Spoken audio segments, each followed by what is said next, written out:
God, yeah. 3:15. Hello and welcome to the watch-along for today's opening game of the season of the National League South, sponsored by Enterprise, between Hampton and Richmond Borough Football Club and Salisbury, which is,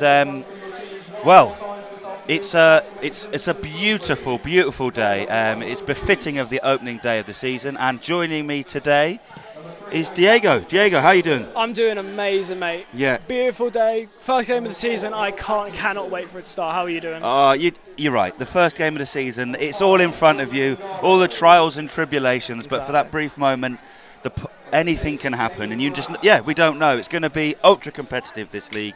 It's going to be relentless, this league, but I do believe that Hampton Richmond Borough will be able to defy the odds as they did last season. So hopefully, playing at home first game of the season is a good chance to get a good start, because the next few games are pretty testy. But hey, that's football, isn't it? You've got to play everyone twice. So Hampton and Richmond Borough Football Club at the Borough is very much back. I'm looking around the stadium now, and there's HRBFC signs. There's Borough everywhere in what is a very new look beverage, to be fair. First thing we can see, Diego, are the sprinklers that have popped out of the grass. Now that looks very professional, doesn't it? Yeah, of course. Honestly, this whole stadium has got a lovely new refurbishment, and it's really starting to, come into its own. Yeah. With the development of, how stadiums have to look nowadays, we're really trying to fit right in. Of course, football is the most important thing, but the design of it, the look of it, gives us really that confidence, doesn't it? Yeah, definitely. The new goals, the scoreboard, beautiful beautiful new pitch. Yeah, it's really looking good today, isn't it? And of course, the huge floodlights that were sat in front of us. For those who are familiar with Hampton and Richmond Borough, or even for those who are not, the old ones had been put up in the late 60s and been up ever since. And let's just say they had started to tell their age, I suppose, and we obviously had a couple of games that were disrupted by floodlight failure a couple of season before last, and now we've got some beautiful. There's 8 of them now, and they are brilliant, and they are also much more environmentally friendly and very good in terms of light. They're very better for direction as well. So look, everything is all set up really off the pitch for the Beavers to have a good season, and it's been a season of transition, certainly on the pitch and in the changing rooms. I mean, essentially, it's a whole new squad, apart from, I think it's Jallo, isn't it? It's probably the only one. Yeah, of course. 18 new signings this summer. We've had with the whole new ownership situation as well. Yeah. We've really revamped this squad. 18 new, only 3, excluding Callum O'Keefe, who's just come up from the academy. Of course, yeah. We have 18 new players, all from the leagues above, the league below, in our division, even a few leagues up in some cases. So really exciting to see how the squad's going to play this season.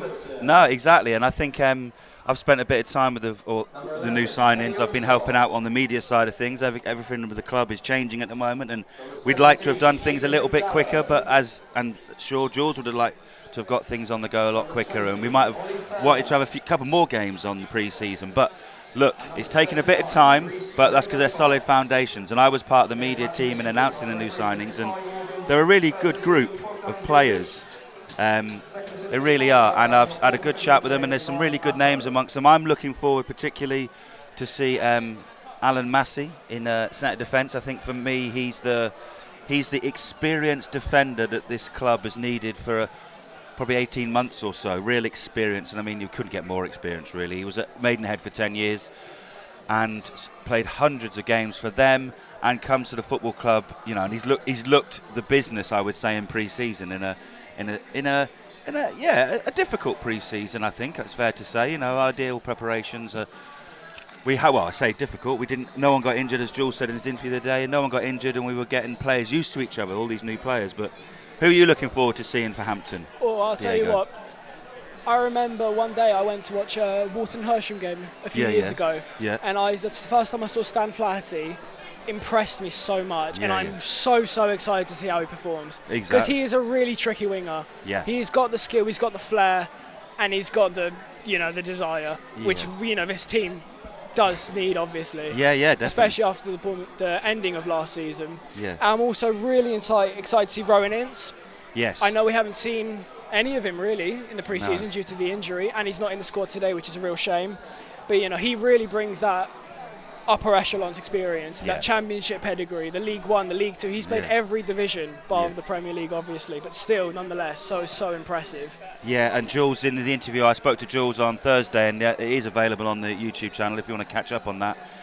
Jules was he doesn't like to pick players out anyway, but he did pick him out as a calibre, the quality and the calibre of a signing that Hampton probably haven't done before. Of course, he hasn't been involved in as Diego said, he hasn't been involved in pre-season as much as we would like, but the fact that he is someone who is going to be able to come into the side hopefully very, very, very soon and really make a big difference. But in the meantime, there are 11 players, and obviously this season, there's 7 subs on the bench. You can have 7 subs. You don't have to, but most teams will in this ultra-competitive National League South campaign. And clubs with full-time squads, Hampton aren't one of them. There's 10 of us. There's 10 full-time teams and 3 hybrid ones. But yeah, it's shall we run through the lineups? Do you want to do the Salisbury lineup first, Diego? Sure. Yeah, and there are some familiar names in there. We can say that. Yeah. So, starting 11 for Salisbury, you've got Will Buse in goal, Josh Summerton, Mike Atkinson, that's a name you will definitely recognise, Jordan Ngalo, Taylor Foran, Matty Taylor bring a wealth of experience from the Championship as well, Tommy Willard, Tom Davies, Josh Kia, another player that was integral in the midfield last season at Hampton, Owen Dorr, captain fantastic for Hampton last season, Dominic Revan as well starting. Yeah. And that is your 11. That is the Salisbury 11. It's a strong 11. I think the ones, obviously we know the Atkinsons, we know the Kias, we know the Revans, and of course we'd love to have them playing for Hampton today, but that is football, and as Jules said, there's a very big project going on at Salisbury, and they were able to entice those 3 down the 303, I suppose, is probably the way to describe it. But I think Matty Taylor stands out in that lineup for me. A very accomplished striker, experienced striker, been there and done it, 35 years old. Anyone else that stands out for you at all? But yeah, Matty Taylor and Revan, Atkinson and Kia, they're 4 very good players. Yeah, I mean, to be fair, I think Matty Taylor has to be the standout in that squad, to be honest. I'd also say Owen Dorr, the 20-year-old in that squad, got Young Player of the Season last year. Right. Very, obviously, integral, brings that fresh new youthfulness. sense of youthfulness to that squad. 40 appearances last year. Only joined in February of 2024, so hasn't been at the team for that long. Yeah. But obviously he's made his impression, he's made his mark, and he's cemented that spot in that team. We'll be keeping an eye on him for sure. And then, so I'm going to do the Hampton and Richmond lineup. And it's all new lineup. It's James Holden in goal. Number 5, Ronan Silva. Number 7, David Radari. Number 8, Sam Deadfield. Number 9, Craig Fassen-Monday. Number 10, Stan Flaherty. Number 15, Harry Thomas. Number 24, Alan Massey. Number 25, Harry Gardner. And 2 new signings, and that's why they're a bit out of order numerically, apologies, but I've just had to add them to the back of my programme. It's number 12, Nathan Paul Laverley, and number 23, Charlie Sayers. The substitutes, 2, Paul Field, 3, Jude Mason, 6, Luke Robertson, 11, Eddie Alsop, 17, Ibrahim Jallo, the only person from last year from the playing staff available and ready today, and then Ollie Turner, number 20, who's also signed. Oh, and of course, how could I forget Reece Grego-Cox, who I have to say I'm very much looking forward to seeing him. I think he's going to be an excellent player. Again, comes with a wealth of experience, and seeing him in pre-season, I know he's not been involved fully on the pitch, but off the pitch he is a real athlete, and he will really add something. So maybe we'll see him at some point today, but yeah, I think I've mentioned I'm looking forward to see Alan Massey back, or Alan Massey in the lineup, and I think also who's going to be important today. I'm probably looking at someone like a Harry Gardner or a Radari, who we're going to need. We're going to need to get some. At home you want to score. It's not always possible, but you're going to want to score, and those are the players that I would be looking at. And like you said, Stan Flatty, I'd seen him before as well. But then also we talk about Kia. We talk about Atkinson, and we talk about Revan coming back. Let's not forget that Ronan Silva and Craig Fassen-Monday both played for Salisbury last year. So if we're looking at the football gods and omens and who's going to score, we've also got a few cards to play in that. Yeah, of course. And as well, Faisal Made is another player who brings that true experience. 200 games in the National League. Exactly. Can't exactly. really get. Well, you can, but it's very good, obviously. And you may be able to hear there's a lot of fans. And I tell you what, it's a great turnout from Salisbury. They brought a full coach up. People have travelled by other means, and they've really made that end their own with plenty of flags there. But the teams are out in there, and I have to mention the walkout jackets. Diego, you a fan? Oh, they're gorgeous. They are lovely. Gorgeous. Oh my word. And they are available. Please order them. Please, we'll repost on social media. We will try and maybe put a link in the comment as well. They are available to pre-order. But HRBFC established 1921 on the back. The Borough is back. Football is back. National League South, sponsored by Enterprise, is back. It's very exciting, Diego. And now we've been talking for a bit, but now the players are out. There's a buzz around the crowd. Decent crowd on this very hot day, and I know Hampton, sometimes in the summer there's a lot of, obviously where we are, a lot of families are away on summer holidays, and maybe some of you are listening to it now. So if you are on holiday, let us know where you are, and we'll give you a shout out, and thanks for listening. But Diego, it's going to be, I think we should, it's going to be a tough game for Hampton and Richmond Borough Football Club. Obviously there's some, Salisbury have made some big moves and with their new ownership, but at the same time, home game, we're looking forward to it. Yeah, of course. Home game is always going to bring the advantage. Obviously, new squad, fresh faces. It's going to be exciting times here at Hampton, isn't it? Yeah, it is. Well, that's the thing. There's 46 games of this relentless National League South season. There will be ups, there will be downs, but that's just the way football is, and we've got to make sure that we enjoy the ups, but not too much, and we don't get too despondent on the downs, because it is the beautiful game for a reason, and it is a mad, crazy game. Some of it doesn't make sense sometimes, some of it does, but I can just see Alan Massey now going to do the coin toss with the captain for Salisbury, Josh Somerton. But yeah, I'm excited. We've had I say the football was back. It hasn't really gone away, has it? Let's be honest, with the Club World Cup and then the Lionesses' success. So football it seems a constant business, but National League South at the Bev, we are back home, at our home at Hampton and Richmond Borough Football Club. It's been a summer of real change, transition on and off the pitch. But here we are, and once the referee blows that whistle in a minute, we'll all get on with it, get on with proceedings, and we have 46 games ahead of us. 23 here at the Beverley Stadium, and who's to say what will happen? But we are both teams now in the centre circles, just giving themselves the last preparations. Diego, it's all set. We're all set for this wonderful National League South occasion. The sun's shining.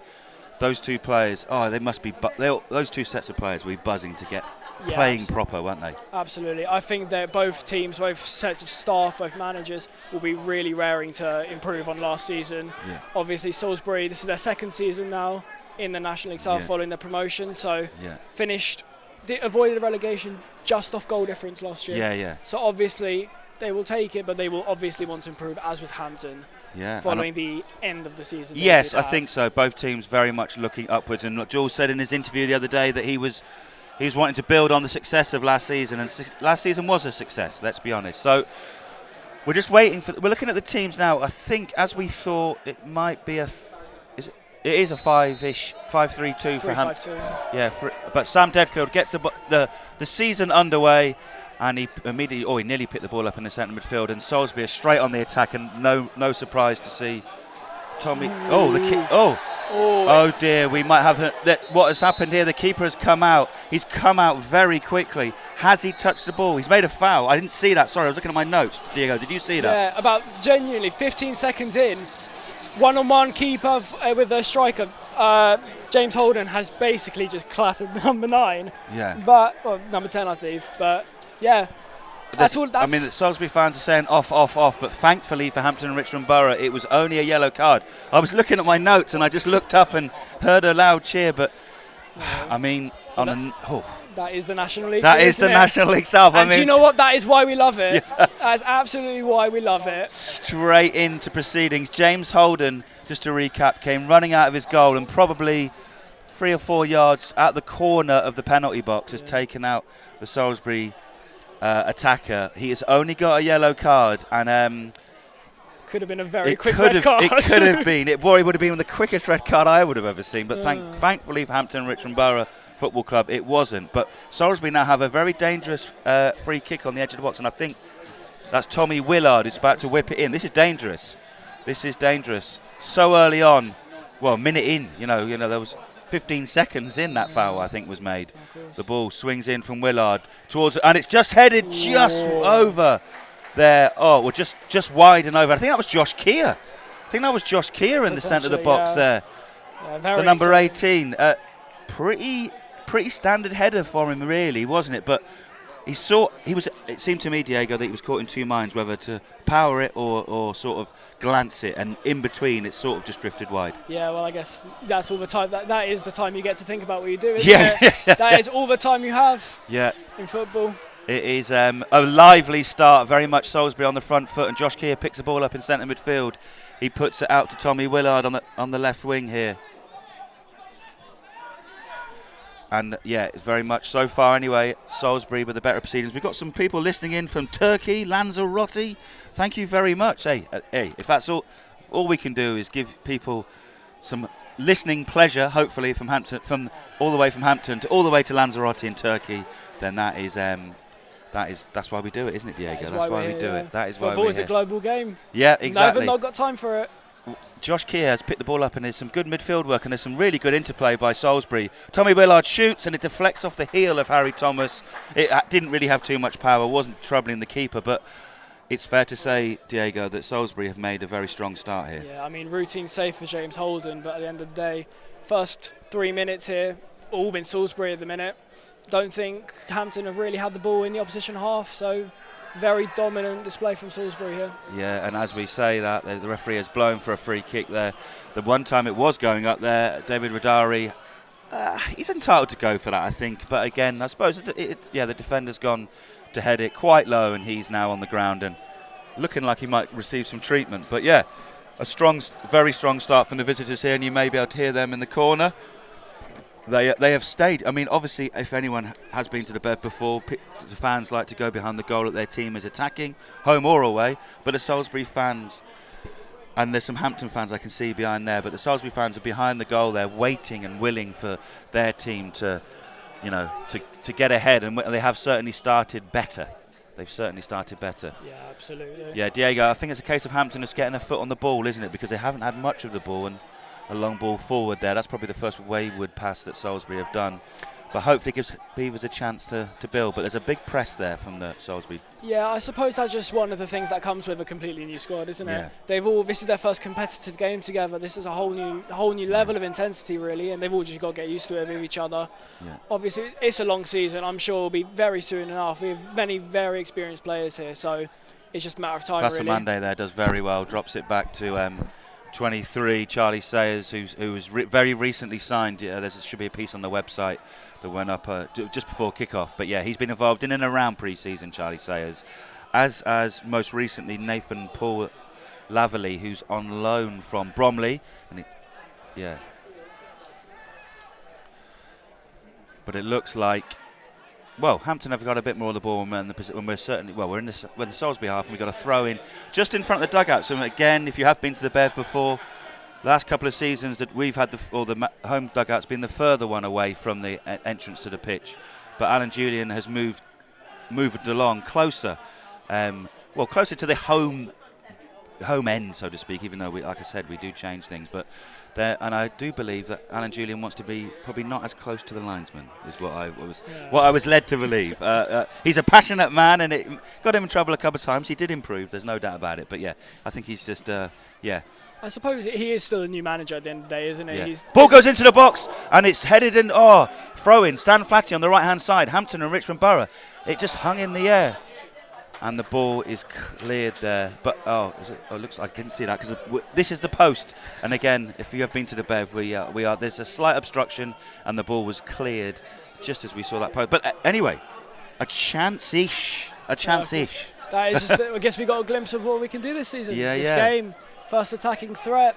You know, it was very good bits of play from our attackers there, and it was just quite unlucky no one connected to it. No, yeah, good throw in, bounce around the box, and Hampton have got some pressure now. Radari's done really well. Chipped in ball towards Harry Gardner, who's nearly got hold of it, but the keeper's come out very well. Now, this is good. This is much better from Hampton. This will be reassuring for the players and the staff, and I think it's, yeah. Absolutely. After a difficult opening couple of minutes, Hampton have definitely come back into this, haven't they, Diego? Yeah, absolutely. Well, look, it's not even 7 minutes have gone past. It feels like it's been way longer. Yeah, but you know, that's the end of it. And here we go. Yeah, nearly. Ronan Silva nearly nicked the ball there, but Salisbury on the attack. But it's headed clear by Hampton and Richmond Borough. But the number 5 from Salisbury, who is Jordan Nagallo, he is, yeah, him and Silva look like they're going to be having fun. Actually, they're both number 5s are going to be battling with each other in the centre of the park. But yeah, that very nearly. If Silva got that ball there, then it was probably 3-on-2, I think. Absolutely, it was. Yeah. But anyway, that's a lovely ball. Salisbury, number 7 there, Matty Taylor controls it lovely, puts it to the edge of the box to Josh Keir, who nearly shot, and he's fouled by Charlie Sayers on the edge of the box there. When we saw Josh Keir try a few shots, but less so in the second half of the season. But yeah, he was definitely looking for a shot there, wasn't he, Diego? Yeah. And Charlie Sayers just, well, we didn't have to bring him down. He brought him down. It was a good bit of dribbling from Josh Keir. Looked like he was about to shoot. Just took it to his right a little bit, and that's what made Charlie Sayer just missed the ball, unfortunately. But that is what you get of Josh Keir. Yeah, it is. A lot last season. Tommy Willard and Matty Taylor are over this. Is the 35-year-old experienced Matty Taylor going to take control? But it looks like Tommy Willard might. But it's not a bad distance this for a free kick. There's enough time for it to go up and down. James Holden in the Hampton goal, spent most of last season at Aveley and did really well. Jules, if anyone knows a good goalkeeper, it's Alan Julian. And he's very excited about having James Holden here. But it looks like it is going to be Matty Taylor, actually. Going to go for goal here. It's up and it's hit straight the wall. Well blocked by, I think it was the chest, the midriff of Harry Gardner there. And danger averted. But the ball swung straight back in again by Salisbury. And that was dangerous. They got that ball straight back in again. Mike Atkinson picks the ball up and centre midfield. But that's well done by Hampton there. And Ronan Silva, look at the energy from Ronan Silva and Flaherty there. Charging down the midfield. That's really good. They've taken the ball all the way back there. And that's good pressing from Hampton and good enthusiasm. So it was a dangerous ball in, though, wasn't it, from Salisbury? Yeah, it's a good... Hey, when it's hot and it's an opening game of the season, sometimes teams take the while to get into it. But both teams here now, it's fair to say, have really got started well. Yeah, Salisbury ever so slightly, but Hampton, growing into this game for sure. Yeah, almost 10 minutes in now. Oh, we just missed that there. I looked down at my notes and I think there was a back pass to the keeper, and I think it nearly bounced over Will Boost, but he looked fairly in control. But you may have heard the expectant oohs from the crowd there. But we were both looking at our notes, so maybe we should look at our notes more because things seem to happen. But hopefully, but anyway, Salisbury back on the attack now. They do attack quickly, and Josh Somerton on the right left-hand side passes it back to Mike Atkinson, previously of Hampton and Richmond Borough. But again, Hampton look compact and tight, and it's well cleared there by, I think that's Harry Thomas, that one, isn't it? Yeah, number 15. Like everyone else, we're getting used to the new surroundings, new players, new squad. But yeah, it was Harry Thomas there from the Peterborough Academy. Yeah, as I was saying. Lovely. I'll tell you what Salisbury have done a couple of times here. Some good, deep, long balls from their own half to their wingers. And that's something that Hampton are going to keep an eye on. That looked like it might have been a corner, but the linesman has gone for a goal kick. And it's fair to say that the Salisbury contingent behind the goal aren't too happy with that. Yeah, no, well, that's what you get. They're all crammed up into the one little corner, made it their own little fortress. Yeah. That's what you love to see it. But no, 10 minutes into the game now, it's now starting to look like a more even contest as we expected. You know, these two teams finished within, I believe, 5 points of each other last season. So Fassam Mande, who was playing for Salisbury on the attack now, led it all through to Flaherty. He was trying to get the ball and just flick it up, but he just put too much on it, and the keeper came out and got it. But look, again, impressive then. That was decent from Fassam Mande, who I think has probably been the stand-up player for Hampton so far. He's picked up the ball a couple of times and made something happen. Harry Thomas with a header there. Sam Deadfield on the edge of the midfield. Turns to Harry Gardner, that's a foul. Mike Atkinson has done a few of them in his time. No more so than for Hampton and Richmond Borough last year. I won't lie. He was my standout player last year. So, but anyway, he's playing for the opposition today, so I don't like him. So, but yeah, Hampton and Richmond Borough. It was a free kick. towards the corner. It's a bit like, I sometimes think it's a bit like rugby when they do that. They want to get the ball up their field and the players up the field, don't they? But yeah, it's definitely more even now, isn't it, Diego? Yeah, absolutely. Absolutely. Hampton now on the attacking threat. Both teams, though. I mean, you got Matty Taylor defending a throw in there, and you know the main forward man. It's both teams are really stretching the pitch and moving about a lot. Harry Gardner on the edge of the box puts it through, lovely to Silva, who does a lovely ball to Deadfield, who shoots, and that's not a bad effort, but it is blocked. And Salisbury on the attack. This game is end to end. Both teams are eager to impress. At the start of the season, Matty Taylor used all the skill and experience there. Tell you what, he's not a bad player either. Is that number 10, Willard? Willard is looking one of the stronger players for Salisbury. Yeah, of course. Willard's good experience with Aldershot as well. I know that Worthing, 35 appearances. Yeah. So a good pedigree there. Last season he made in the, I believe, the 2-1 loss to Salisbury. He got the goal and the assist. Oh well, we should have. Yeah.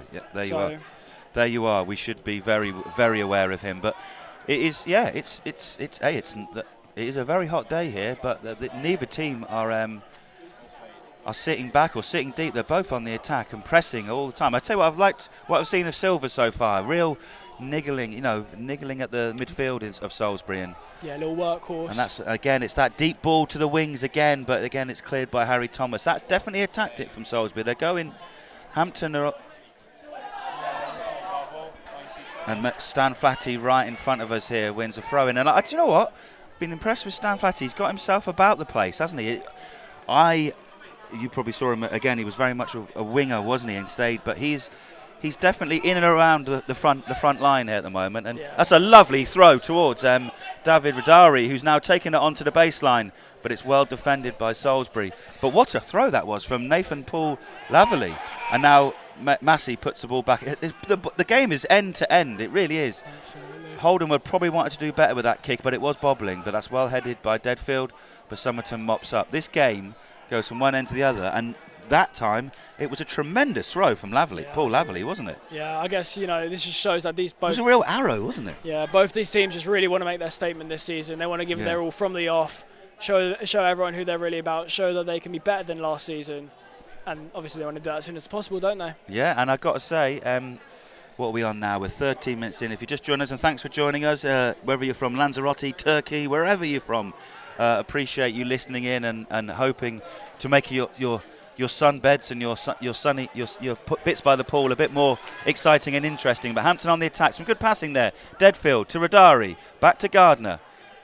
He's done well there, Gardner. He puts it out wide to Paul Laverley. That's good football from Hampton, really good football. Paul Laverley cuts inside. He's going to go for goal, I think. He shoots. Oh, my days. That's just gone over.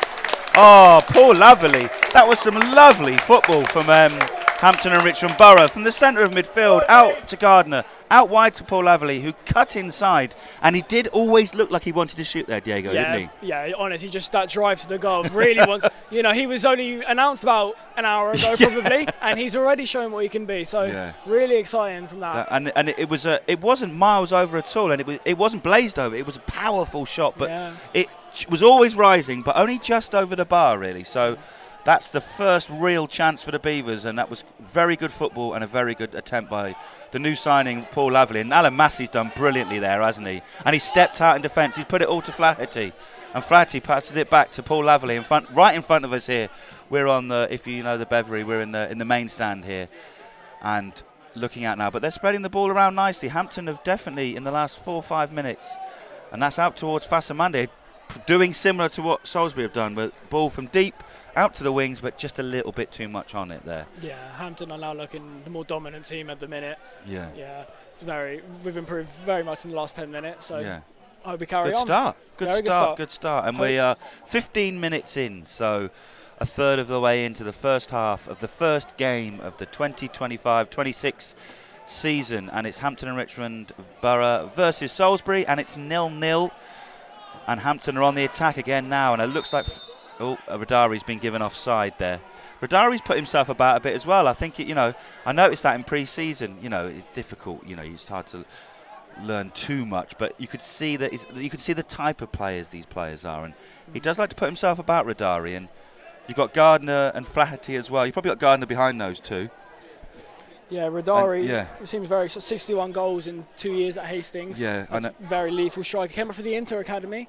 That's right, he did. Yes, he did. Yeah. Inter Academy, That's probably where he got some of his style from. Yeah. He well, I ran into a bit of trouble because his soccer-based account said that he was. Anyway, we're on the attack. Harry Gardner again, who showed power and drive, but to be fair, he's been matched power and drive by Mike Atkinson, but who's given the ball away to Laverley, who's done very well. I thought that was handball, but he's won. Well, I tell you what, Paul Laverley has done brilliantly there, and he's won a free kick right in front of us here. But I've got to say, the new right wing back's looking very impressive. You can see the size of him. He's a very strong force in that right wing back, and the attacking threat he brings. Reminds you of some people in the modern game, like a Trent or a Frimpong.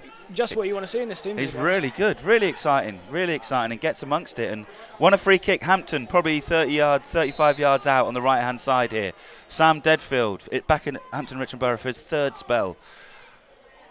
Wings the ball towards the far post. Alan Massey's nearly got that. It's hit the back of the head, but Fasamande plays it back to Radari, who scoops it, but just doesn't quite connect. And Salisbury clear, but Hampton and Richmond Borough enjoying some real good possession here and real good territory. Sam Deadfield right in front of us. Diego, what are you saying? This last 10 minutes for sure. Hampton have been the better side. I've been in a much better mood now. I can definitely say that. Absolutely. It was unlucky with that little cross. It just went slightly over, and then the missed kick from Radari. Mike Atkinson there making another. That's just what Mike Atkinson does. We know that, but shows his worth. Yeah. To be fair, Hampton have been up for the fight so far as well. Lovely long throw from Paul Laverley, and it's nearly headed out, but it's cleared there. But that's another weapon that Laverley's got, as well as his dominant running and his aggression in defence. Well played. Anyway, they're on the attack now with that man we mentioned earlier on, Willard, and he's found a bit of space. Josh Keir on the edge of the box, but Willard's still got the ball, and he's been hassled by Harry Thomas there, who's done very well. Harry Thomas to lead him out, but still on the attack now. And I think it's Don Revan lost the ball into the box, and it's a free header for Matty Taylor. And player of his, and it's straight into the arms of a very comfortable save in the end, really. But I would have thought Matty Taylor would have wanted to do better than that with that position he was in there. Yeah, well, new league, I suppose, isn't it? Obviously, he's played in the higher levels, but I suppose, you never know what you're going to get in the national. It was a little bit lower, I suppose, and he didn't have any chance to leap into it, I think. And it was a cushioned header rather than You can tell all of the Hampton centre-backs are of a bigger stature than Matty Taylor, to put it rightly, I guess. So he will struggle, I suppose, in those aerial duels. But he just a very tame header in the end. But Alan Massey, I tell you what, stepped out a couple of times from the centre of defence. As I say that, how can that be off? And he's been given. Well, he was flagged offside, and clearly he wasn't offside because the ball was passed back, and this is dangerous. Willard on the left-hand side shoots, hits the side netting. Now that is bizarre because the lines. I mean, that was very obviously a bad pass backwards from Alan Massey. The linesman flagged offside, and to the credit of the referee, he carried on because he knew that it wasn't a pass from from Salisbury. But that was a bit of a let-off there because then we're giving the ball away. Willard again, we've mentioned him again on the left-hand side.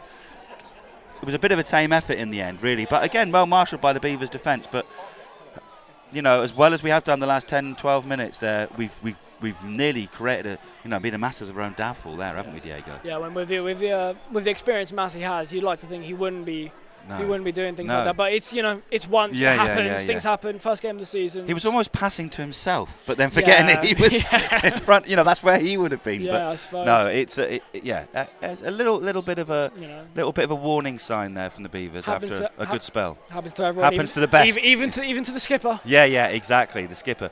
Another free kick there for Hampton Richmond Borough on the left-hand side. But I mean, crucially, nothing came too much of it. But the linesman put the flag, and some of the players did hesitate. There was a little, and we all had to hesitate a little bit. But the referee just carried on, and it's important again. Play to the whistle. Always play to the whistle. Taught that from young, aren't you? Yeah, you taught that from young, and maybe he was blindsided, the linesman, but that was clearly a back pass. Or pass from, there was no one in Massey. That's the thing that made the pass a bit more worrying. But Hampton and Richmond Borough with a good free kick here, and I think is it going to be Deadfield? I can't see. Yes, Deadfield puts his arms aloft. That's a nice ball. It's just going to go nearly to the far post. but Will Boos comes out and collects it. David Radari was just on his shoulder though, so not, a bit more whip, and Boos not coming up. Boos was confident there, and Boos did well there, to be fair, because that was sort of in between, wasn't it? They dare I say, the corridor of uncertainty, but he came and got it. Yeah, despite all the saves that Will Boos have had to make, all been more or less pretty routine, but still showing the attacking threat we have, especially from the wide areas. Dom Revan on the right-hand side now, who's obviously played a lot at centre-back for Hampton and Richmond Borough, but in this Salisbury team is definitely on the right-hand side, right back, right wing-back. Could be a loss as well for Hampton, Dom relieving, considering he did sweep up all the awards last season. He did. If you do remember he that did. night. There's no doubt about it. And Jules, as he said in his interview the other day, was very clear that he did fight for his services, and we weren't a million miles away at one point, but hey, that's football. Football. Obviously there's a exciting new project backed by Q80 crypto investor, so they obviously have a bit more to offer.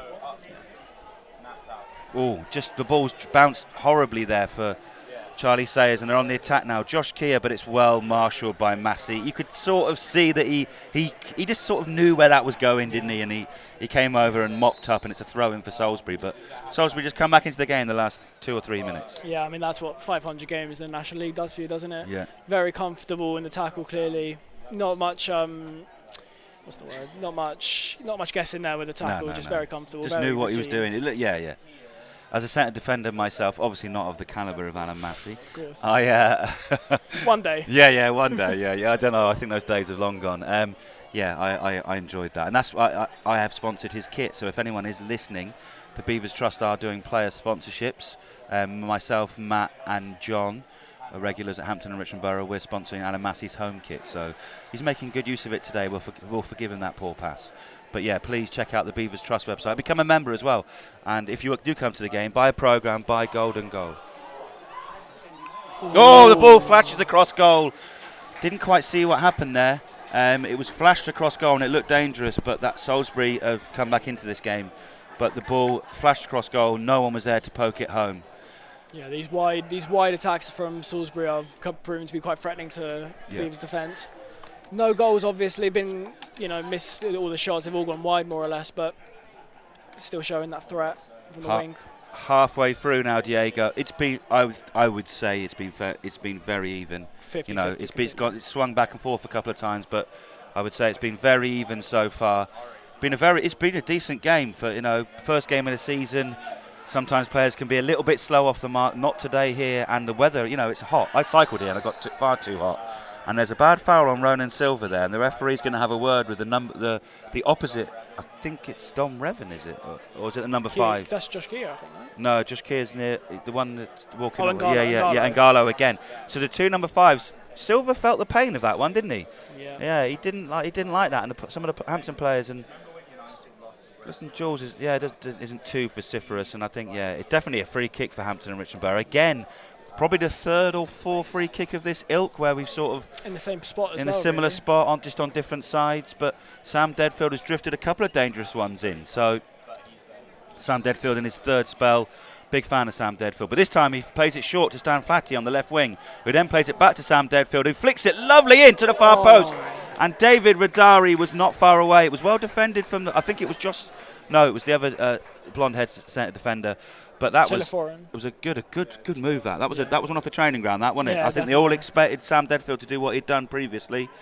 He played it at Stan Flatty, who immediately played it back. He got a bit closer, flicked it in, and it's good to see David Radari not a million miles away from it. No. Well, that will hopefully come as the season progresses, won't it? I suppose Radari just got put off a bit by Foreign there. Yeah, he did well, the defender, to be fair, as well. And obviously that went out for a goal kick. Yeah.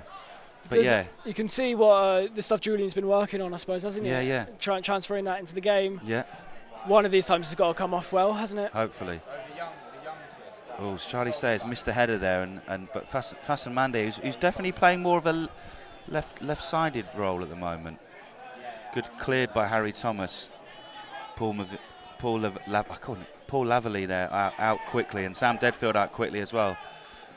But both teams here, they're playing good football, both teams, aren't they? They're both trying to pass it around and create something and moving about a lot. Fair play. Yeah. It is hot. It'll be 25, 26 degrees. Yeah. Revan swings the ball in, but it's well headed Textbook header by Alan Massey. I imagine what Salisbury fans called for a handball, but I don't think there was anything in that whatsoever. And David Radari now is going to chase, and it looks like Ronan Silva's going to break, and we're off 3-on-3, but it's... Oh, Silva tries to go past. Oh, it's well tackled, and I don't know why the referee's given that as a foul, but he has. Anyway, it probably was, to be fair, but... What a break there. And do you know what? That was Ronan Silva bursting from the centre of midfield. Yeah, Diego, that was good football from Hampton, wasn't it? That was incredible football, very good football. You love things you love to see, just bombing down the midfield, down centre of park, shoving off a few defenders. Unlucky because the last defender managed to get it in the end. But that is what you love to see from our first signing of the window, I believe. I believe he was the first. He was the first announced. First announced as well. Yeah. Oh, no, Harry Gardner was the first one announced. New player announced. First new player announced, yes. Yeah. Of course, Harry Gardner. Sorry, I keep forgetting. Oh, my God, I did this last year when he scored a bloody hat-trick. Forgot his first name. We won that game, weren't we? Yeah, exactly. But no, all good fun. I'm really... And Harry's played well already. But David Radari's coming into this game. We've got a watcher from Sao Paulo and Brazil, for goodness me. Welcome, Junior. Thank you for listening. There's another free kick for Hampton. There's been a lot of free... Salisbury have given away a lot of free... Oh, no, is it a throw-in? It might be a throw-in, actually. Looks like a throw-in, I think it was a throw-in. Yeah, but so Lanzarote, Turkey... we've also got... I think it sounds like we've got one from Hampton and Richmond, or in Hampton. And Sao Paulo. Brilliant. Brilliant, Junior. Thank you very much for listening. I mean, hey... If all we're doing is giving the news and spreading the word of the Beavers all the way out to Brazil, then that's all worth it. We're doing our job well then. 27 minutes gone. It's been a very interesting first half so far. It has to be said. Very even-sided. Both teams are showing what they want to do. Attacking intent. Yeah. Both attackers really are just attacking sides of the teams on the spotlight right now. To be honest, so. It's obviously for Hampton. Obviously, it's a shame that we haven't scored. No. But it's been the same for both teams, really. Yeah. Both wide or at the keeper. Just it will happen once. We've got another half after this. These 15 minutes, so plenty of time to do it.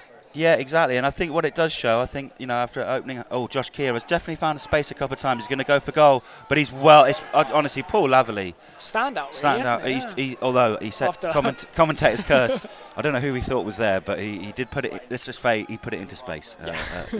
But now he's got to defend because, again, Salisbury have done that crossfield ball. And it's well done by Josh Somerton, the captain. And he's going to shoot for goal. And it hits the back of Josh Keir, and it's well saved by James Holden. That looked for all the world that was going to nestle in the back of the net. It was a pretty tame, awkward shot from Somerton, but it hit the back of Josh Keir and looked like it was going to spoon into the top corner. Yeah, but James Holden came across very well there, didn't he? Very well to react to that deflection. Very, very difficult save. Yeah, because he's all set. He's on his left-hand side waiting to go the other corner for the shot from Somerton, and it's gone completely the other way. But well done, James Holden. Corner comes in, and it goes far too deep and goes out for a goal kick. Yeah. One of those ones that you don't know whether it's going to go for a throw-in or goal kick. But James Holden obviously had a very nervy start to the game after getting a yellow card 10-15 seconds in for taking down the number 9 from Salisbury. Has certainly made up for it there with that. That was. I mean, that's the closest we've come to a goal. I think, arguably, Paul Laverley's chance. But that was on target and looking like it for all the world. It was going to drop in, unfortunately, for Hampton and Richmond. But James Holden, the keeper, who played most of the season at Averley, there sprung to his right and palmed it away brilliantly. To be fair, I got to say actually, because he would have been completely wrong-footed because he was expecting the shot from Somerton to go in the other corner. Hampton in the attack now. Sam Deadfield picking the ball up nicely so far, I think, in this game. I mean, both midfields are seeing a lot of the ball and trying to find spaces and find gaps. Yeah, I mean, Hampton right now doing quite well to keep possession, going back only when they need to, and it's working for them so far. Obviously going up the pitch ball now. From Sayers, but it's gone straight out to Will Boos, who, used to play for Yeovil Town briefly, my old stomping ground, but today I am very much Hampton and Richmond Borough Football Club, and they're on the attack. Josh Keir's found space on the edge of the box again. We've said that a few times, and he's passed it out to the very good Willard, but Harry Thomas has done well. Is it Harry or Henry? I keep forgetting. Sorry, it is Harry. Sorry. But he's been beaten there. Willard through on goal, shoots. It's well blocked by Sayers, and it's cleared by Deadfield. That was a very good chance. Revan puts the ball back into the box, but it's well cleared by Alan Massey. It's difficult there. I've got to say, the number 16 here has done very well so far against David Radari. Davies. Tom Davies. Tom Davies. Experience in the EFL as well, so over 250 appearances. Yeah, he looked like he knew what he was doing there, didn't he? But Revan on the right-hand side now. Fasamande is coming back, playing much more on the wings and deeper than we perhaps thought. But having to defend now and done very well there. But Salisbury just getting last 4 or 5 minutes, just getting a bit more into this, and Josh Keir is finding the ball a lot on the edge of the box. Yeah, with every attack we're saying Josh Keir's name, aren't we? So showing the threat he has. And he shoots, and it was one of those ones. It looked like it bounced. It must have hit one of the Salisbury players, because it bounced in a different direction and gone behind the goal. But because from where we are, and the Salisbury fans some of them looked like they cheered. Yeah. But I think they were I think they were appealing for a corner, but wasn't sure. But it wasn't a goal. 0-0. But Josh Keir again, we mentioned his name. Very familiar person to this stadium. I guess already. But now playing for Salisbury, Dom Revan heads the ball forward from the goal kick. Charlie Sayers finds David Radari, who looked for a free kick, but I'll be honest, the referee waved it on, and I think he was probably right to wave it on. Yeah, Josh Keir, I guess already looking like he could be the standout player for Salisbury this year. Yeah, he looked like he's. Yeah, I must admit, I've been impressed with Willard, I have to say, the number 10 as well. Not seen too much of Matty Taylor so far. Massey and Thomas and Sayers have definitely had the better of them, but that's probably the fourth or fifth time Salisbury have done the ball out to Josh Summerton. It's a clear tactic. Stan Flaherty passes the ball back to Sam Deadfield. Done well there, Stan Flaherty. Well done. And he passes it back to, and there's a good football from Hampton there. Doesn't panic. And Charlie Sayers now on the left-hand side. Hampton progressed well here, and Fasamande on the left-hand side now against Dom Revan, formerly of the Beavers. He's done well there. He's done well.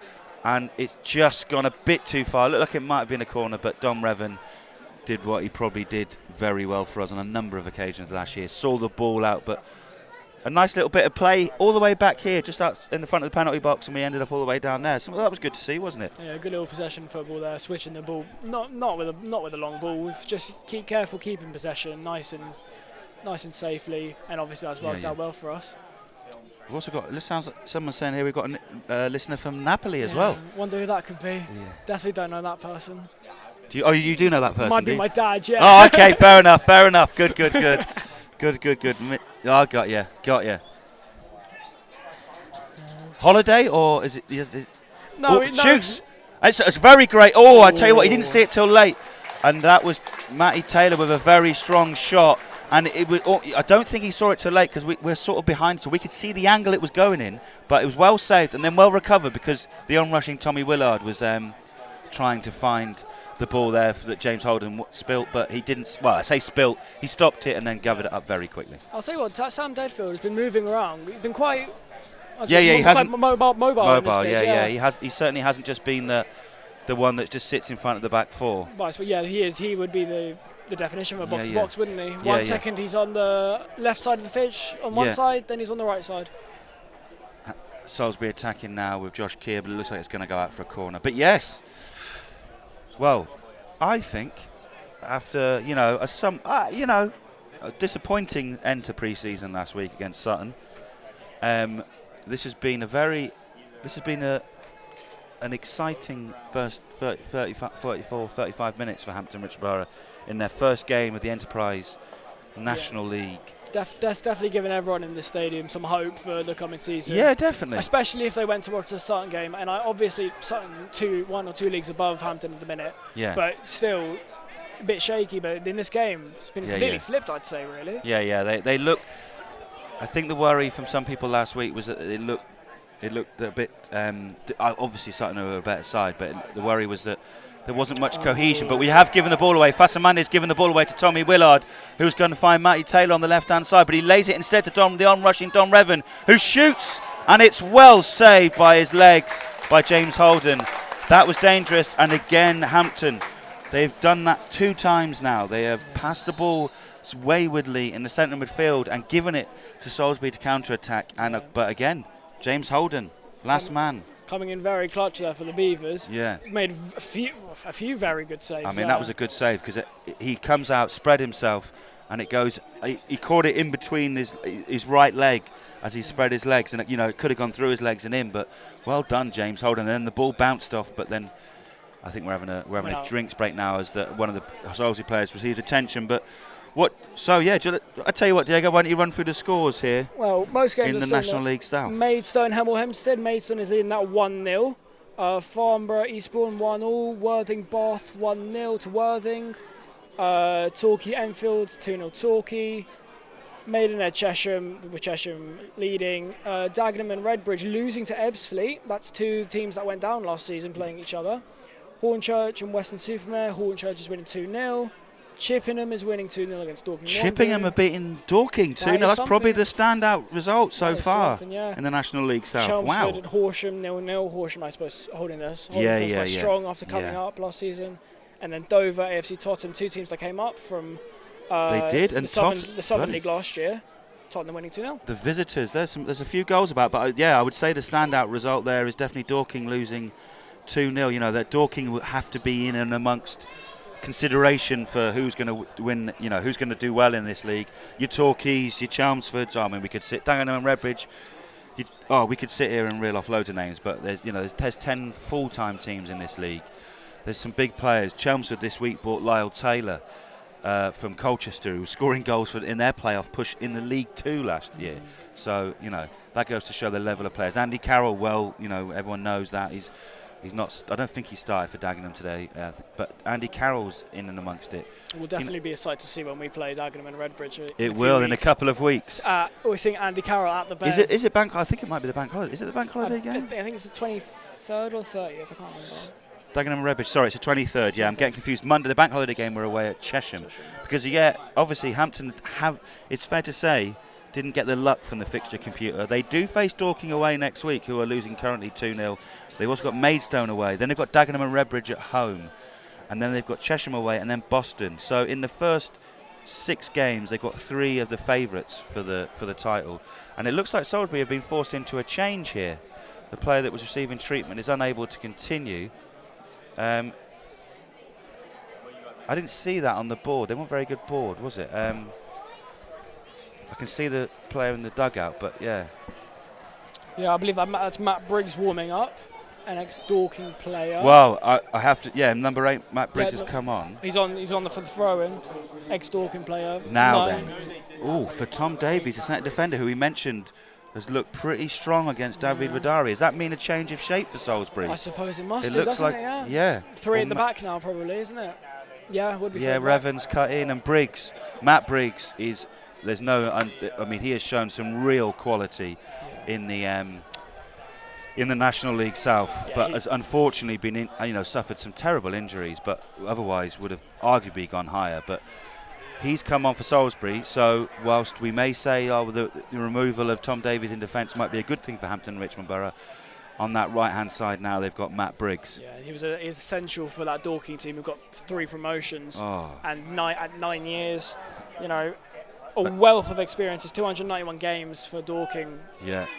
Crucial player for them. Paul Lovely tries to go back. Do you know what? Josh Somerton's a very good defender, isn't he? You can see why he's captain. You can see why he's the leader. Matty Taylor, he's looking for that free kick there. He's looking for that. He's kicked the ball, 25 yards and then gone over. You're not going to get a free kick there, but he does win the ball in the centre of the park. Ronan Silva just stands him up. Ronan Silva tries to find Briggs, but it's well done by Charlie Sawyers, who again one of the new players, him and Paul Laverley. And it looks like the referee saw. Now that looked like Radari was on the break there. It looked like, the number 6 for Salisbury, Taylor Foran, went down quickly. Was he pulled? That's what the referee thought. Yeah. Alan Julian was probably 4 or 5 yards in front. Yeah. It was 4 or 5 yards in front of him. He didn't agree, but you could see the reaction in the dugout. He was not happy, but perhaps a bit light from Foran. Went down a bit soft. Yes, I think he did, but I think there was some contact, but probably not enough contact. But hey, the referee, the man on the pitch, who was done all right so far, to be fair. He did pick up that when the linesman tried to stop flagged offside incorrectly, but only gave a yellow card to James Holden when some could have got very giddy and given red. I think it was a yellow. I don't think it was quite a red, but again, sometimes you've seen referees give them. Stan Flaherty's been all over the midfield. So has Sam Deadfield, hasn't he? And there's a mobility about this squad. Harry Gardner tries to find Paul Laverley, doesn't quite get it wrong, but I can see Jules in the background clapping his hands and admiring Gardner for at least trying and moving the ball forward. But we are 41 minutes now on the clock on the brand new beautiful scoreboard at the Beverley. You can't see it, unfortunately, but it is a lovely scoreboard right behind the goal, which has provided much debate among supporters, but I like the fact it's behind the goal, right behind the goal. And the reason it's behind the goal centrally, not on the right-hand side, it would have blocked, or the left-hand side, it would have blocked completely the light to a neighbour's garden. And there's some strong laws about doing that, so we don't want to do that and upset anyone. So it's in the centre. But anyway, Sam Deadfield there has been adjudged to have fouled him, but I don't know. Yeah. Referee there was quite insistent, but yeah, Sam Deadfield, he felt wrongly adjudged. They try to find Matt Briggs, but that's ambitious and it's going to go out and well marked. Fasamande, now obviously he scored 9 goals for Salisbury last year, I think it was, wasn't it? Have I got that fact right? I've got down here 5 goals. 5 goals, go on. Yes. Perhaps in the league, perhaps in all competitions. League, exactly, yeah. He scored 5 goals he's playing, well, he's arguably playing left wing really. Back, isn't he? Left wing more on the wing than the back, but he is having to track back a lot, and he has come back a few times. So, but I've been impressed with him when I've seen him, and Radari's done well now. Maybe he might get a bit more luck now that Tom Davies isn't on the pitch, but. Yeah, Fasamade has been quite a tricky winger. He's been given the right-hand side play, like Dominic Revan, won more challenges. Yeah. And I suppose it's worked out because Davide Radari has also been, very decent in this game. So if it works, it works. At the end of the day. Yeah. I mean, he's number 9, and he is definitely not playing that. I mean, again, squad numbers are fluid in this day and age, but do you know what I mean? Yeah. I think I half expected him to be more of a number 9 player, regardless of the number on his shirt, But yeah, so far so good. And actually, I think everyone from Hampton's put a shift in. I think from both teams, it's been a decent game. No goals yet, though. It's 0-0 with a couple of minutes left of this intriguing, I would say, first half. I think, would you say both managers would be happy with their team's performances so far, Diego? Yeah, I reckon they'd be satisfied with the fact that they've both really tried to give it their all, and things are happening, aren't they? Obviously, there's things to work on. There's always things to work on, but that can obviously be discussed at half-time, and we'll see at the end of the 90 what happens. Yeah.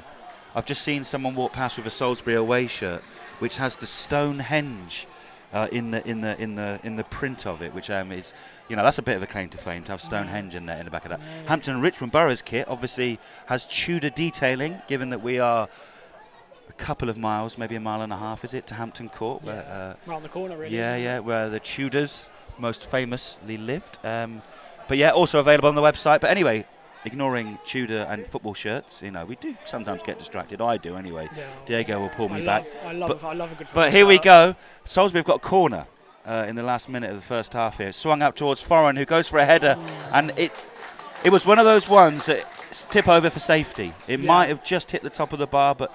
Well, James Holden has probably made 3 or 4 decent saves, hasn't he, to be fair? Yeah, he's proving his worth right now. Yeah. Probably cementing his spot at the number 1 at the minute, obviously. We haven't seen new signing Max Spence yet. Obviously, he's not involved in the squad. He was announced this morning. Yeah. But, as far as it seems, James Holden looks like he's going to be having that one. Ball in again for Salisbury. It's well headed clear by Alan Massey. I reckon he's done at least 3 of them.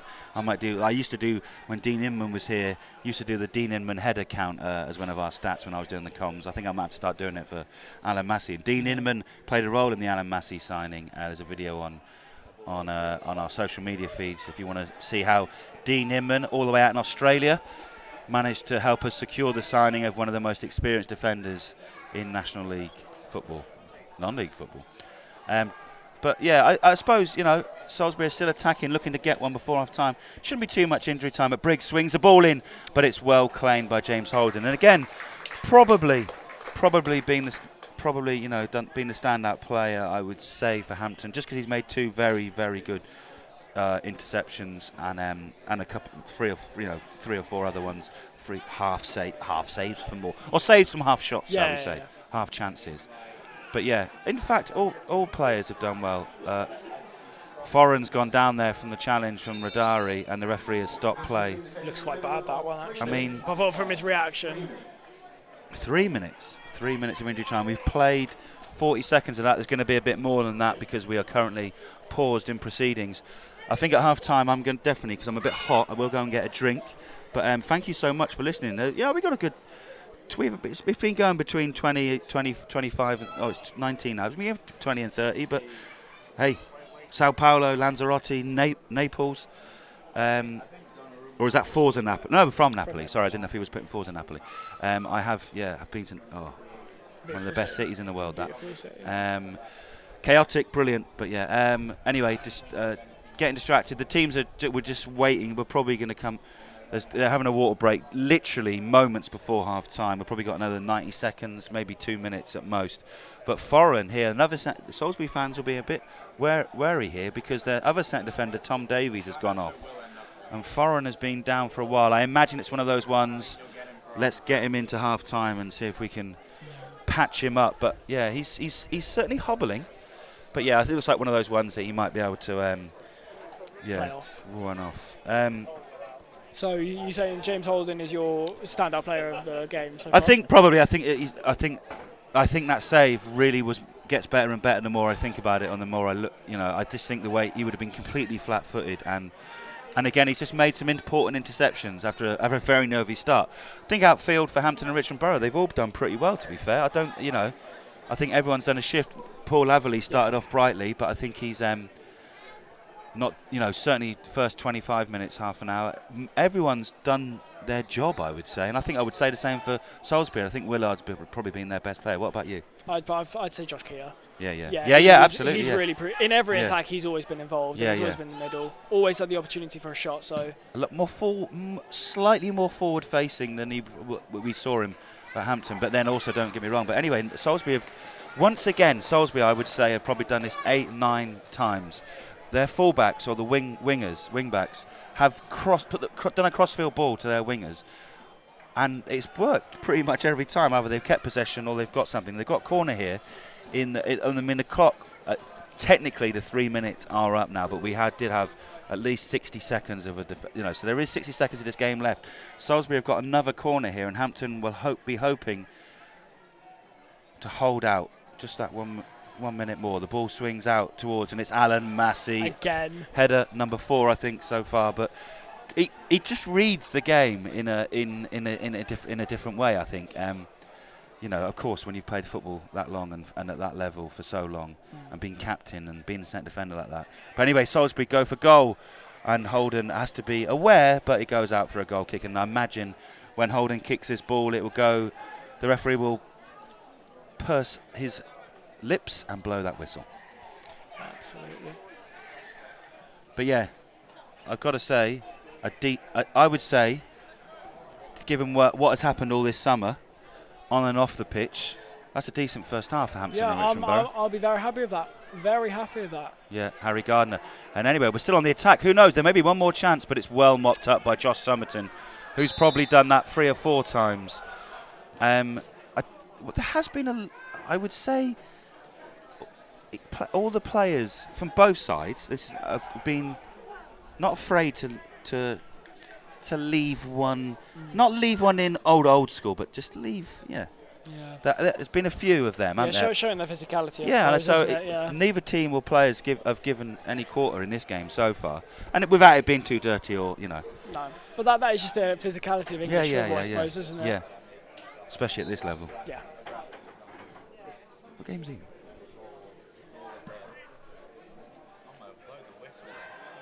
Referee is still allowing play to continue, but he's going to blow his whistle now, I think. Oh, he has, yeah. I can't hear because our headphones are so good. That is 0-0 at half-time in the opening game of the National League season, sponsored by Enterprise at the Beverley Stadium. Hampton and Richmond Borough 0, Salisbury 0. I think it's fair to say, honours even. Salisbury probably ever so slightly have had probably the more effective and more attacks, but Hampton have certainly been dangerous when they've needed to be, Diego. Yeah, they've shown the glimpses of proper attacking threat. With a few chances where they have almost scored, and we've almost seen the main stand erupt into flames. But Yeah, it's things you love to see. Things you love to see, and it brings good energy for this season. Yeah, James Holden probably the standout player for Hampton, and either Josh Keir or Tommy Willard as well. But yeah, we're gonna leave you and go and refresh ourselves, because it is very hot today, and you've been listening to us for at least an hour now, so you probably all need a little bit of a rest yourself. So we'll be back for the second half of this. Thanks very much for joining us. Tell your mates on social media that we're here, so maybe get a few more people listening. But wherever you're listening from, thanks for listening in the first half. We'll be back very soon.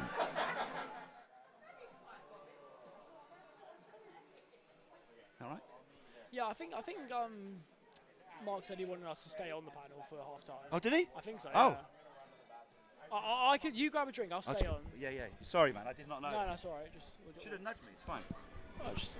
False alarm. False alarm. I've been told that Mark wants to keep us on, but I am going to have to go for a drink and to go to the toilet. I'm very sorry.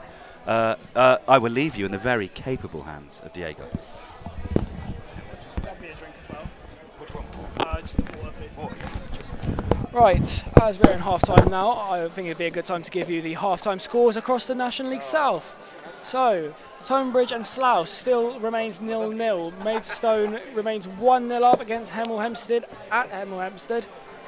Farnborough and Eastbourne now 1-1 apiece. Worthing is still 1-0 up against Bath. Torquay is now a 3-0 lead over Enfield. Maidenhead is still losing 1-0 against Chesham. Dagenham and Redbridge still not at half time yet, but are losing to Ebbsfleet 1-0. Hornchurch winning 2-0 against Weston-super-Mare. Chippenham with still a great result so far against Dorking Wanderers winning 2-0. Chelmsford and Horsham still 0-0, and Dover and AFC Totton has now moved to Totton 3-0, with the two newly promoted sides playing each other, and two relegated sides playing each other as well. So yeah, reminder, still 0-0 here at the Bev. Very even-sided game. Both attacks just kind of, end to end with each other. Standout players for both teams in the attack really. For Salisbury, Josh Keir, the ex-Beaver, and local lad really. In every single attack, every play he's had almost a shot, a few shots, good few dribbles, won a few free kicks. Tommy Willard also doing his bit on the wing, driving in, having a few shots there as well. Both of them showing quite threatening, but James Holden is holding his goal quite well, making a solid maybe 5 saves now, and 5 very good saves at that. So that shows his worth as our new number 1 after as the new goalkeeper. For us, I'd say Davide Rodari has also been showing threats as well. He's had a few unlucky chances there on missing the ball a few times, mishitting it, but other than that, being at the right place at the right time, just needs to connect with it there. Sam Deadfield putting a few good balls in as well from both sides. He's been very, very mobile, up and down the pitch, on the left side, on the right side, doing his bit there. And obviously, new signing as of this half an hour before the game, really, is I've blanked. Why have I blanked? Paul Laverley. Playing right wing back, showing that true attacking threat. He's got a very strong physique. He's very capable of pushing off defenders, dribbling through the pitch, and he had that shot as well, which only just went over the bar, but proper steamrolling through the attack. I was unlucky with the shot on his left foot, but that's just how it is. You're not going to score every goal. So, yeah, exciting times here at the Bev. First game of the new season. Second season of Alan Julian, ex-player, who played there for 4 years before retiring and became the manager almost immediately, really. And similarly to Alan Julian, Brian Dutton also played for Salisbury for 4 years. I believe he had 3 spells, and he was captain for 2 seasons, and in those 2 seasons, back-to-back promotions to the National League from the Southern Premier Division, I believe, or whatever it's called. Before that, he'll spend time at Harrogate, Cambridge, Eastbourne, and others across the National League. So he's got that experience. He knows what this league is all about.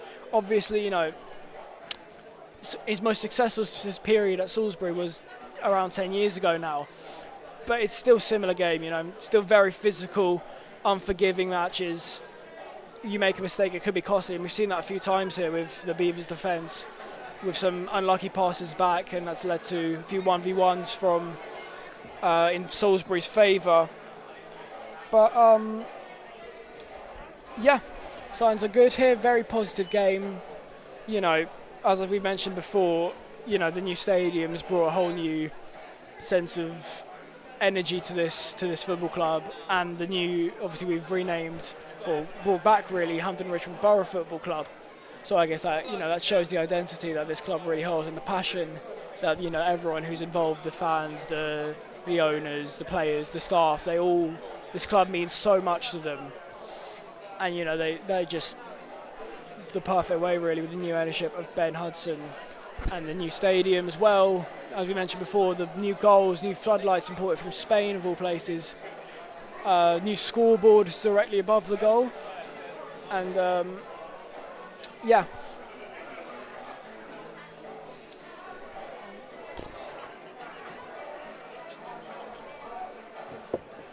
Yeah, both teams will really want to build off of last season, you know. Salisbury finishing in 20th, you know, only surviving off 5 goal difference from the team in 21st. Obviously, that was their first full season back in the National League South, so not getting relegated, staying up is really all they could have asked for, and it is the perfect way they wanted it to go. Hampton, you know, ended the season, you know, not in the way many people would have liked, or anyone would have liked really. You know, mid-January we were in contention for a playoff spot, and we ended, I believe, 6 points off relegations. But you know, we played well when it mattered. You know, we got the job done. We stayed up, and that's all we could really ask for at this club. So another season of, you know, improvement. Obviously, the new squad, 18 players, retaining 3 plus Callum O'Keefe, who's not involved in the squad, I believe, coming up from the academy for his first full season. But yeah, another player who's not involved in the squad, I don't think, is Luca Ziga, our second choice goalkeeper, who made 1 appearance last season after joining in October in a win, I believe, as well. So that's always a good record for him. Yeah, against Harrow in the league in November, that was, sorry. Born of Croatian descent. We've got a few players who are coming from other places. As we said earlier, David Rodari came up through the Inter Academy, Swiss-Italian, also played for, I believe, Lugano, if you know, a team that I believe in Serie B right now, Provercelli, Novara, also in Serie B. So he has the experience, you know, he'll have we saw a few glimpses of that play that he probably would have learned in those academies today, you know, the physicality, the smart tactical moves, and that's why I guess it gives a bit of diversity to this league. So it's always exciting to see new players. Obviously 61 goals in 2 seasons at Hastings. Yeah, another player, Alamesi, again, brings that leadership, brings that experience to our Beaver backline and in the dressing room, really. You know, 500 appearances in 10 years at Maidenhead, and you know, the skipper, the captain. He was under ex-Beaver boss Alan Devonshire, I believe, as well during that tenure. So he will have perhaps had some Beaver ideology in there as well.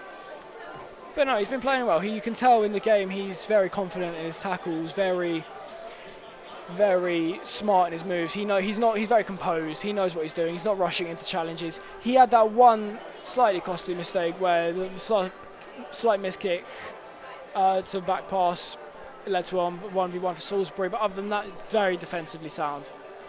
Very, very defensively sound. Again, we still got subs bench still to use. We've still got Ibs Jallo. We've got new signing South African Eddie Alsop. We've got, who else is on our bench? We've got Jude Mason on our bench. We've got Paul Bird coming in from Walton and Hersham, who actually won the Surrey Conference Cup, I believe it's called, against Dorking of all teams, who are in the league above. And we'll be looking in Walton will be looking to get a promotion this season. We have also got on the bench, we've got one more, haven't we, on the bench? Just have a quick look. We've also got Luke Robertson on the bench as well, coming in from Chertsey Town, where he worked with Salisbury player Josh. With not Josh Salisbury player, with assistant manager Don Chuston. The Met Police Academy. So, and he was captain at Chertsey Town, won the Isthmian League South Central 2 years ago. So he has that winner mentality. He's got that. He was captain. He's got the leadership mentality as well, which is so important at this level. And the physicality he brings is very, very crucial. Also, we got new signing Ollie Turner, coming in from played at teams such as Eastbourne, Enfield, so he has non-league experience. 21 years old, still could be one for the future. Hopefully, product of the Spurs Academy, so he knows he definitely will have been trained well there, as many players have in the non-league. Coming up from big academies, getting the game time down here, showing how much they don't need to play in the high divisions. They can always excel and develop in the lower divisions, where we've seen many players such as Jamie Vardy, Jared Bowen. They've all done that same thing. Ibs Jallow stays from last year, 23 games and 3 goals for Alan Julian's side at striker. Shows he's committed to the club, shows that he's committed to the cause. 22 years old, still young, and got quite a physical presence in the attack. Very tall. He's now got number 17, so that will take some getting used to. Also, Rhys Gregor-Cox coming in with plenty of experience from likes of Dagenham and Redbridge, Woking. Played 80 appearances and 23 goals in the National League, and just in time. Look at him. Seb is back. Just put his mic on. Which one of these do you want? Okay. Nice. We're live, aren't we? We're on air. It says we're on air. We must. Yeah, we are. No, I'm joking. As often the case at the Beverly, whenever you go, literally, hopefully, to get a quick drink and use the facilities, you get stopped by about 100 people. But that is the beauty of this football club. Lovely football club it is. Feels positive. Everything's going well. On and off the pitch, there's a bit of a buzz. I've got to say, there's a bit of a buzz. And again, it's been a difficult few months on and off the pitch, certainly on the pitch towards the end of last season. But I think there's definitely a case of everyone. The people I quickly ran into or who pestered me were very much of the opinion that it was a decent first half showing. Obviously James Holden being mentioned by many as the standout player, but then I'm just seeing the players. If we've got Rhys. I could always get this wrong. We've got Rhys Gregor-Cox. I was just on about him. Yeah.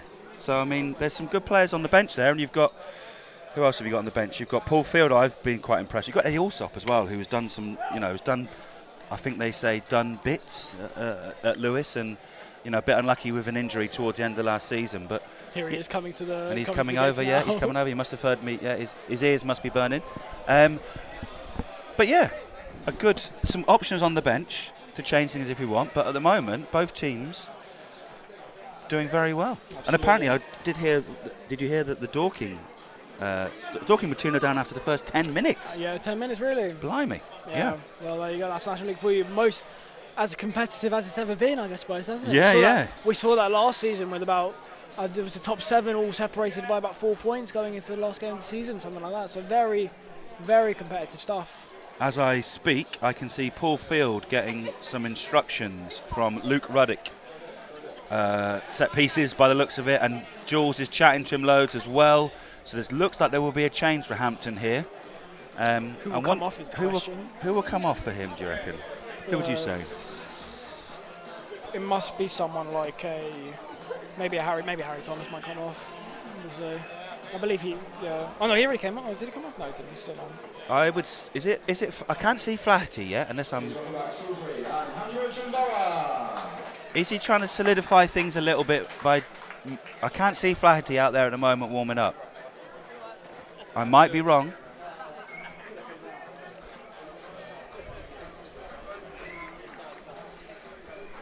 But Flaherty isn't at the moment one of those ones in the centre circle being warmed up by the fitness coach at Hampton. The strength and conditioning coach, Ryan Augustine. Absolute unit, by the way. Yeah, I wouldn't mess with it. He's got strength and he's well conditioned, I've got to say. So.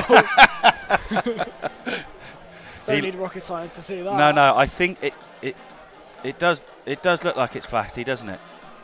It must be, yeah. Yeah. Who? I believe there's someone else coming on as well here. 15. No, Thomas is on. Thomas is already on. Thomas already on. Yeah, I thought that as well. Thomas is getting some. Mind, sorry. But it looks like maybe a slight change of shape then, because I would certainly not suggest that Flaherty should have come off or wasn't performing well.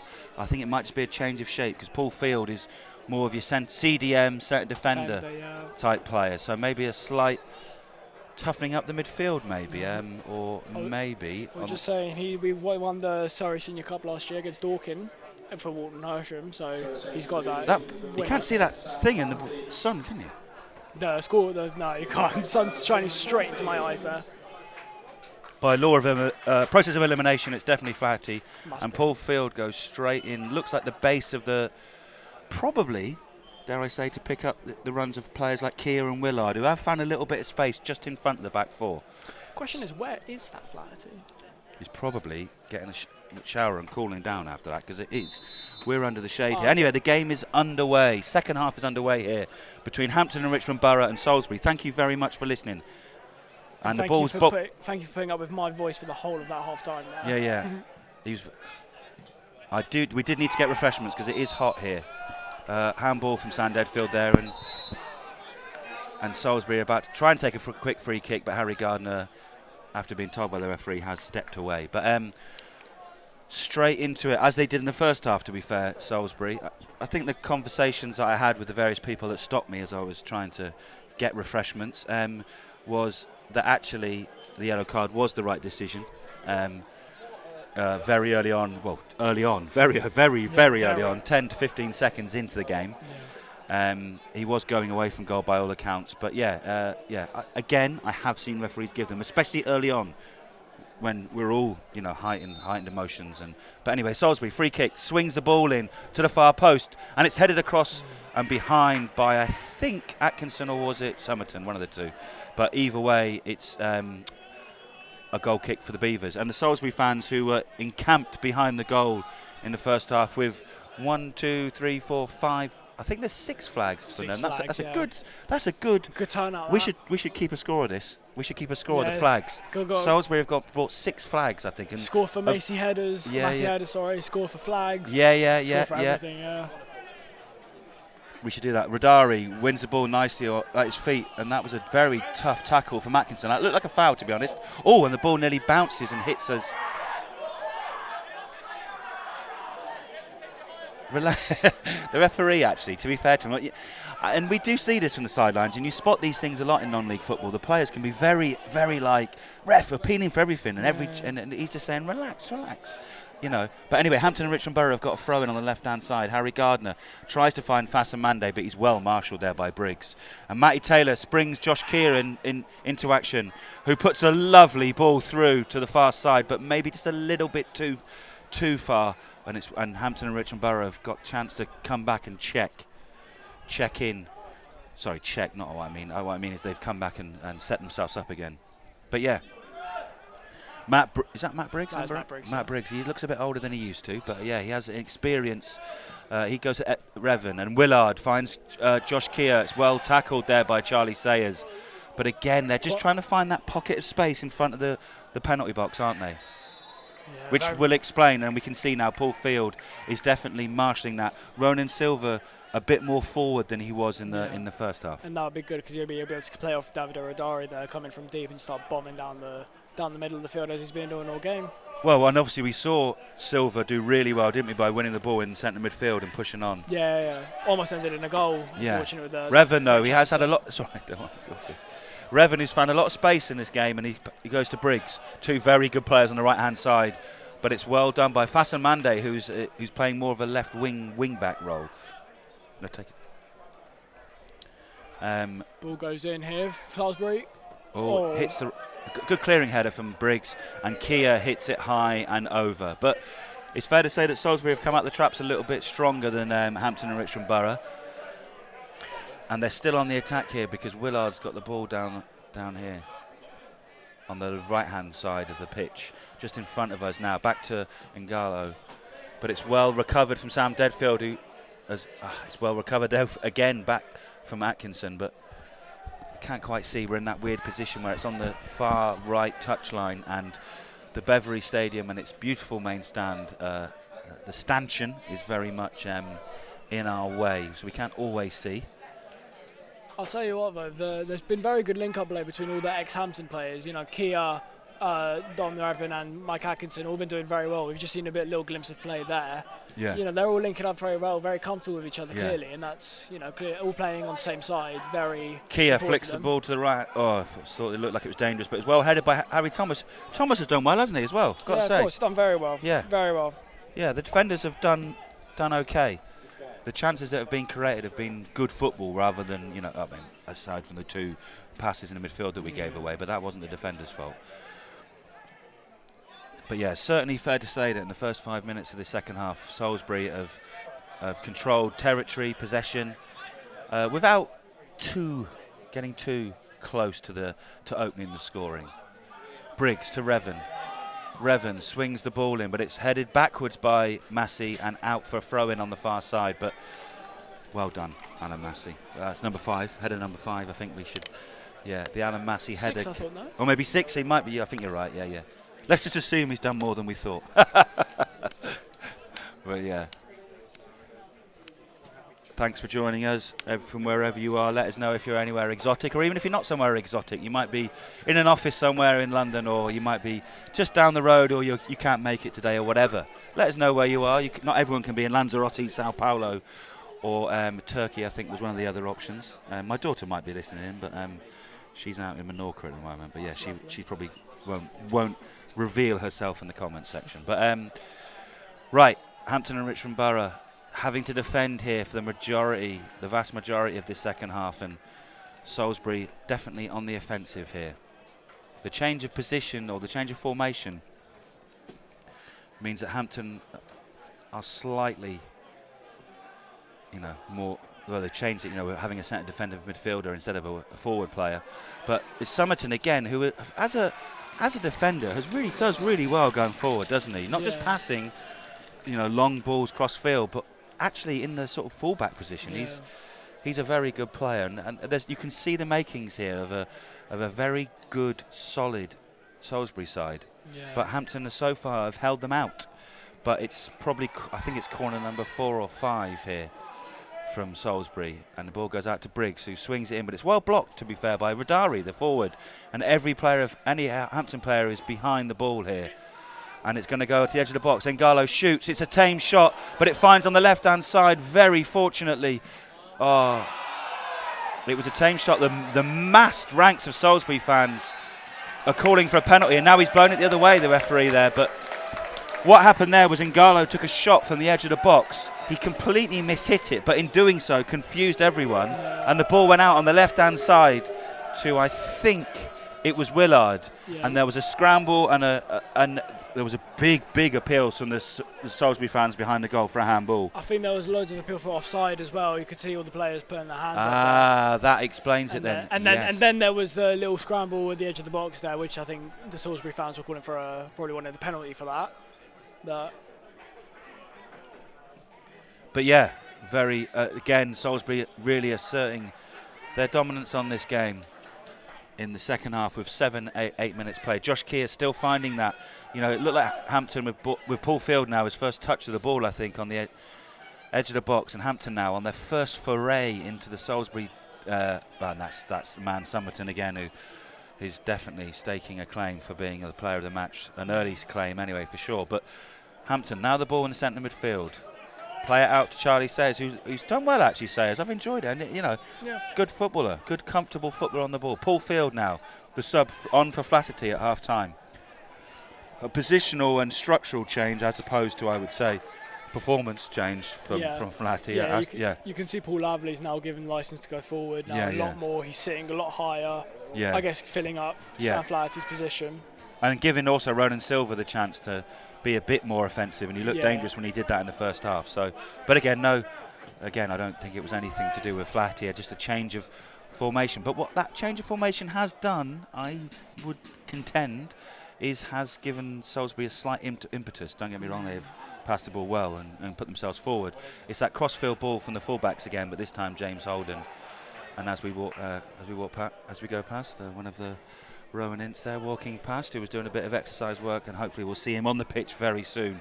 And looking forward to seeing him in a Hampton and Richmond Borough Football Club shirt.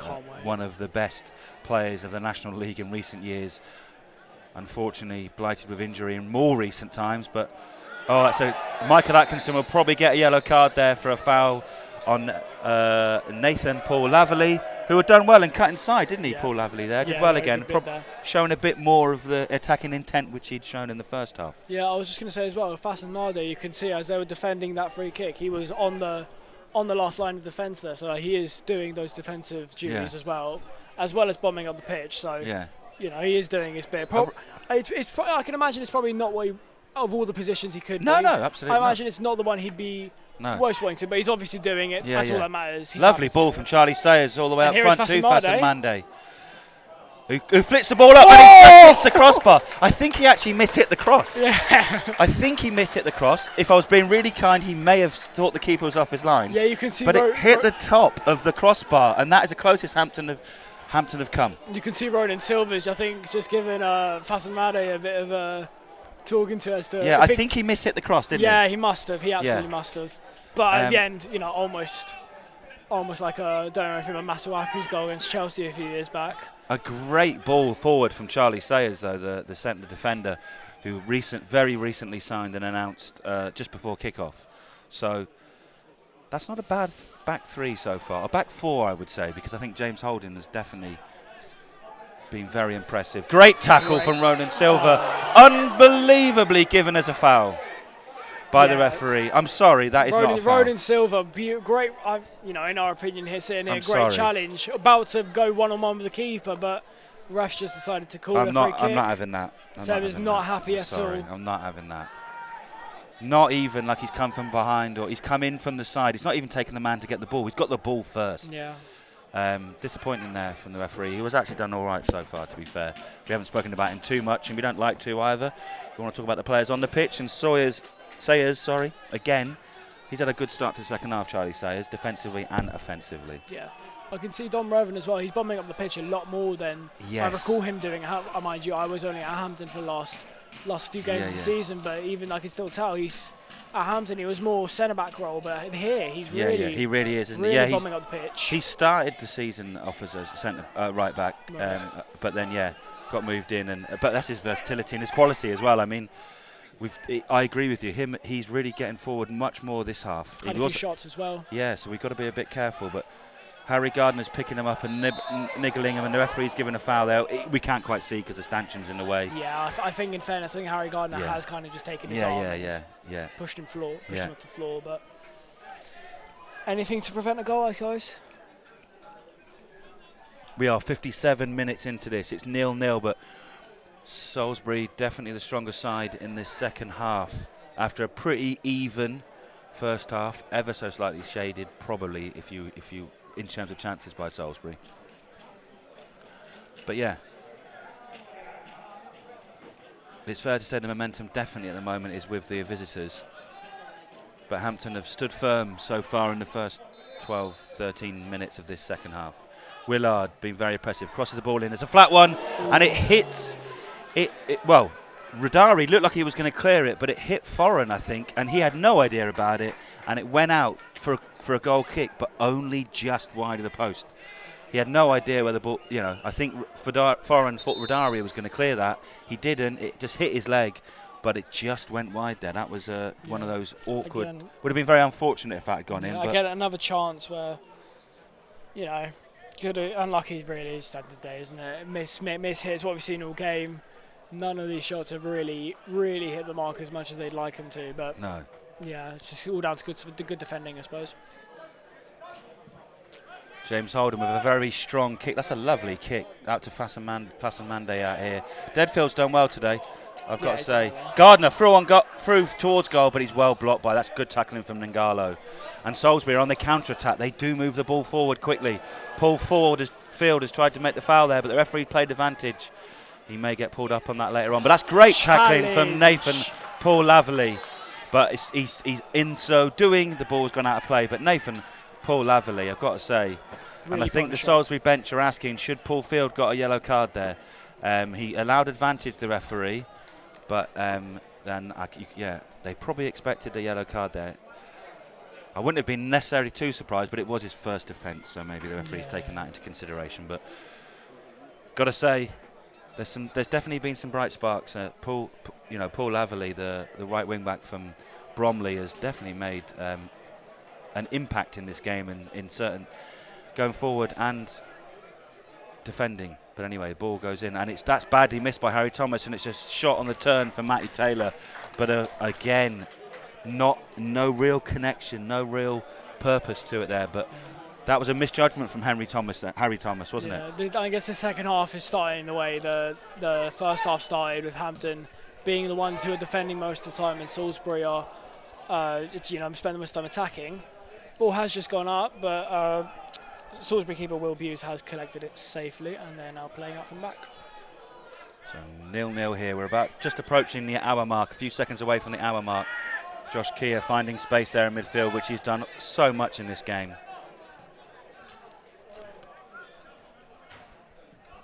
Again, it's another good ball from the fullbacks, from the wingers.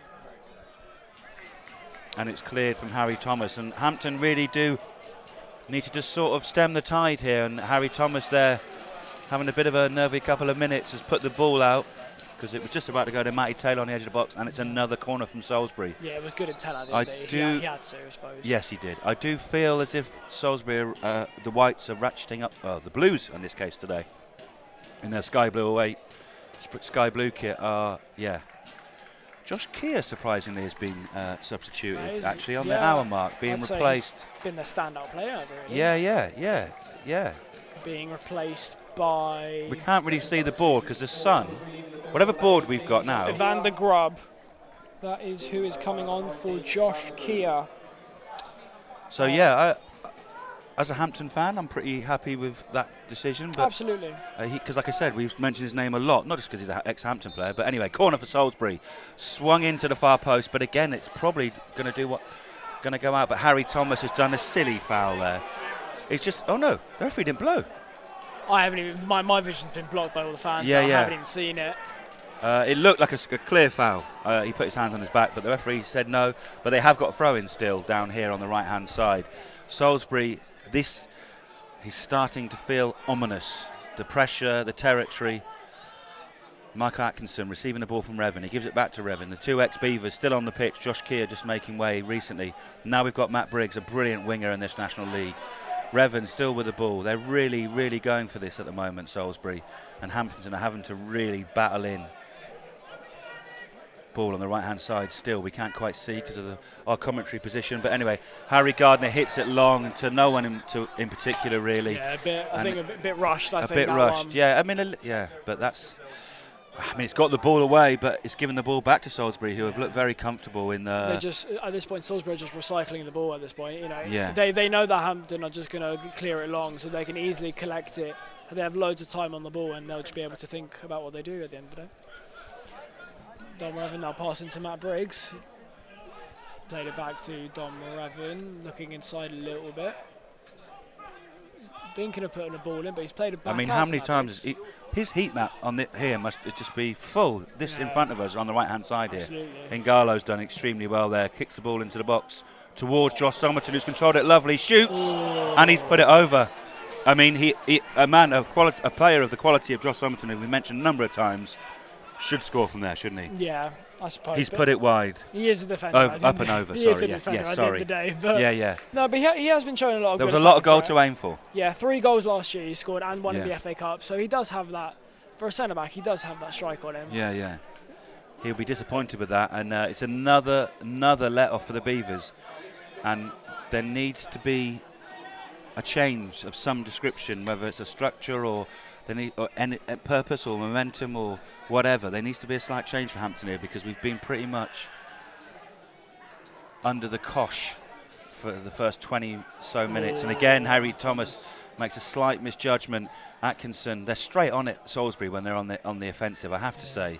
They're attacking and quickly in numbers, and it's not something that we've seen from Hampton yet in this half. No, I think in this half, Hampton, the whole half really, Hampton have just been maybe a bit of sense of panic in there. They've seen that Salisbury are just on the attack constantly, and they just want to get the ball out as much as possible. And in reality, I suppose they should be perhaps taking a bit more time. They do have some time in some cases to pick a pass. I mean, Radari's almost playing a left winger now. Yeah, absolutely. And Gardner right wing, and or certainly in the position we're looking at now. I'm not saying he is playing that position, but you know, Hampton are deep. Silver playing that number 9 almost now. Yeah, Hampton are very deep at the moment and just trying to stem the tide a little bit. Again, without any real connections, but then there has been a couple of very good chances. Oh dear.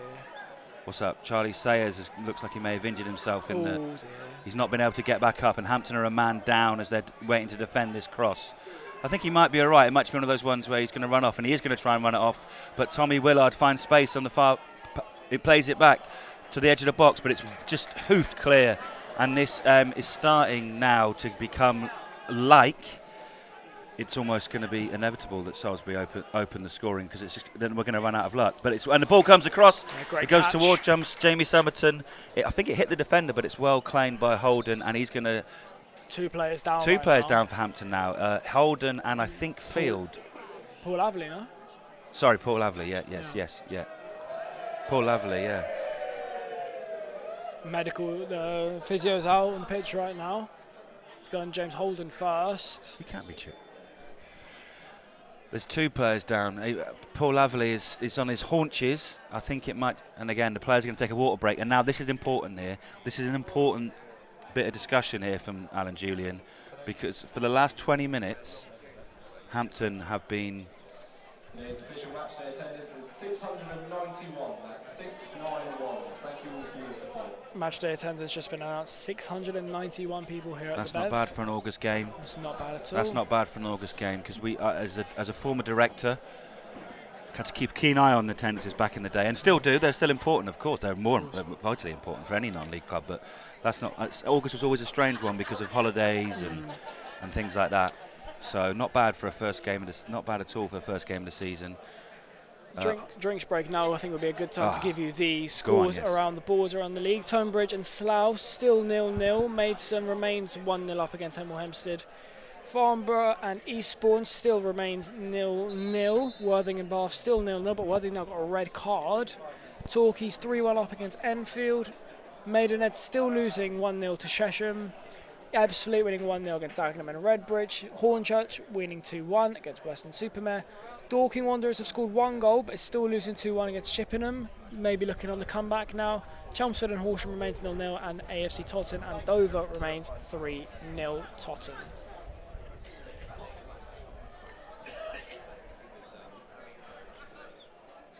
Plays looking to start back up now, as Harry Thomas now as the ball. He's going to ping it up to Ronan Silver. Blocked though by Owen Dorr.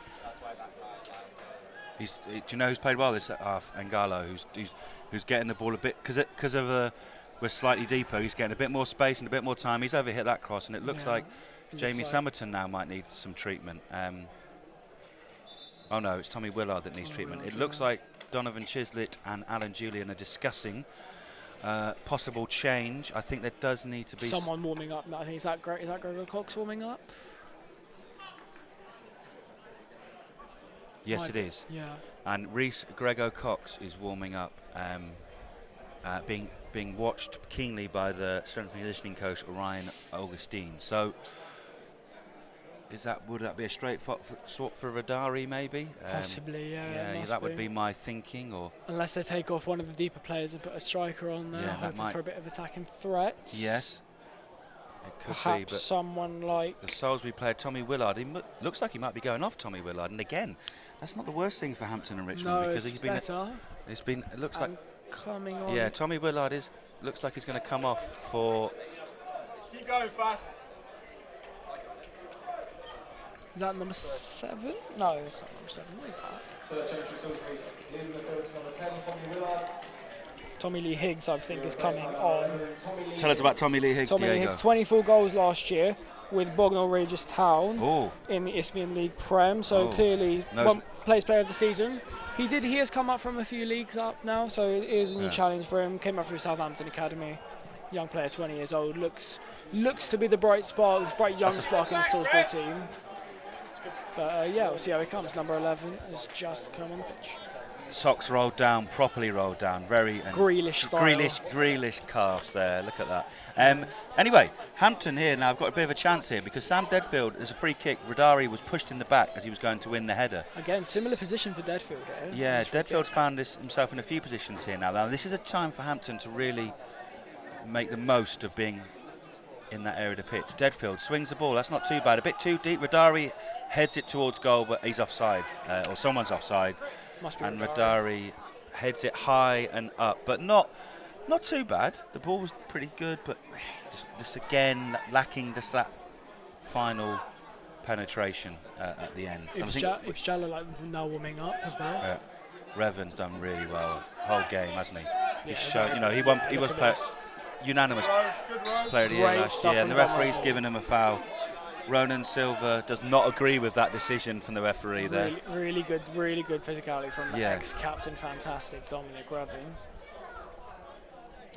Both players, and just needs to stretch at the calves. Probably Ronan Silva, that tackle might have given him some sort of cramp, but he looks like he's coming back up. Yep, he's up and he's fine. Silva still not happy about that decision, but looks like shock ball there. Yeah, it does. Mike Atkinson in front of us here, about to take the free kick.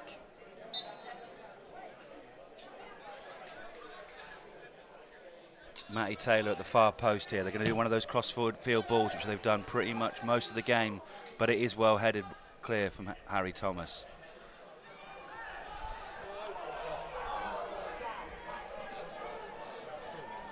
So, we got 20 minutes left of this rather intriguing contest. And it's all been Salisbury in the second half, really. It has. He crosses the ball in. It's Somerton. It goes to the edge of the box. Briggs shoots, and he somehow wraps his leg round it, and it goes wide. Yeah. It was one of those crosses that wasn't quite where it was supposed to go, but because of that, it outfoxed the defenders and the other attackers, apart from Matt Briggs, who side-footed it wide of the post. I would have put when that was coming across goal and I saw Briggs, I thought that was 1-0 Salisbury, but... Unlucky to score there. Really unlucky to score there. Salisbury have been playing the game in Hampton's third in the second half, haven't they? Matt Briggs is getting some, shall we say, some feedback from some of the Hampton fans in the terraces. Family friendly? For missing that. Not family friendly, I don't think, but we won't repeat that. But he had a smile on his face, to be fair. That's non-league football. Players and fans do... we can hear about it. Alan Massey nearly found Rodari, but there was a bit too much heat on it. But it's so... Listening from Dorset Coast, Salisbury FC have financial backing, dark horses for top of the table finish coming there? Yeah, I mean, I can see definitely a structure and a purpose about them. There's no doubt about it, and there's a quality in the likes of Revan, Atkinson, Somerton, Willard, Taylor, Briggs. So, I've got to say I have been quite impressed with them, but equally, I have been impressed with Hampton in how they've did well first half, and actually they have so far, touch wood, held firm this half. But there's 20 minutes left of this game. Is there going to be a winner in this game? Fasan Mande there, let the ball bounce, but it's well done from Briggs, using all of his experience. Yeah. He knew exactly what he was doing, Briggs there. God. I mean, again, he a quality player. Yeah, you could make an argument for one of the best players in this division, probably, can't you? Someone asked me a couple of seasons ago who the best player in the division was, and I said Matt Briggs. Yeah. He's had a couple of injuries since, but forward now, and looks like Ronan Silva turns foreign very nicely, and Hampton on the attack now. Threaded through to Harry Gardner, who goes through, but it's well saved by Will Boose. That's a great save, great run from Harry Gardner, great pass as well. And Salisbury now are on the attack, and it's great running from the 19, and it hits the back of Alan Massey's heel. And it's cleared fortuitously in the box towards Matty Taylor. He doesn't know where the He's ball offside. is. He's offside anyway. From one end to the other there. But probably the best probably the best move of the match from Hampton there. Lovely bit of play. Yeah, really Harry Gardner through on goal. Will Booth came straight out and smothered the ball, and it does look like we're going to make a change now, but that was a chance, wasn't it? Yeah. That was a real chance from Hampton there. Absolutely. For Hampton. Who's coming off? And it looks like Radari is going to come off, as we thought, for Grego Cox, sorry.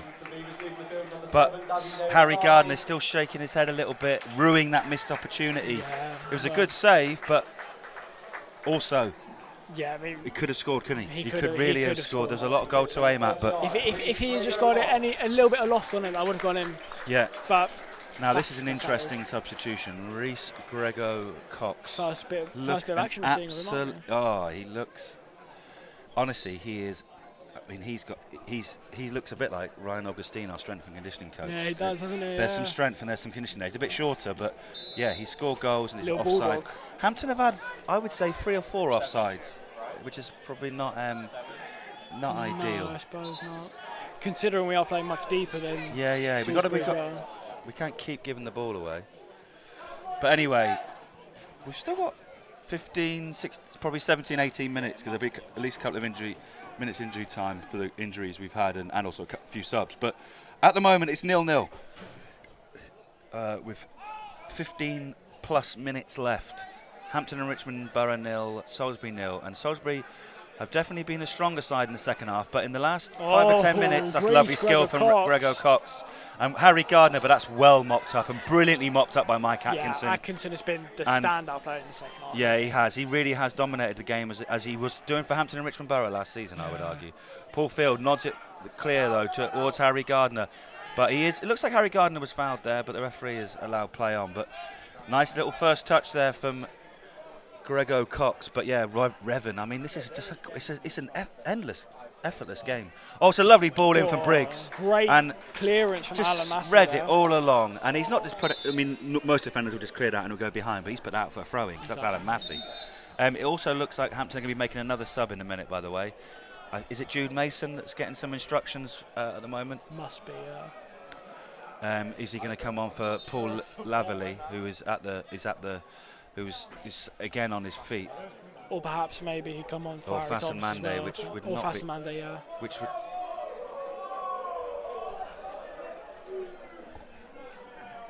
What's happened here? We're hearing a few boos here, and what's happening here? I don't know. The linesman's talking to Fasan Mande is getting attention from the physio there. Matt Briggs is enjoying some banter with the crowd. Yeah. We've got a few shocked faces around the Bev. We're still trying to figure out what's happened. Alan Massey's getting some spoken to.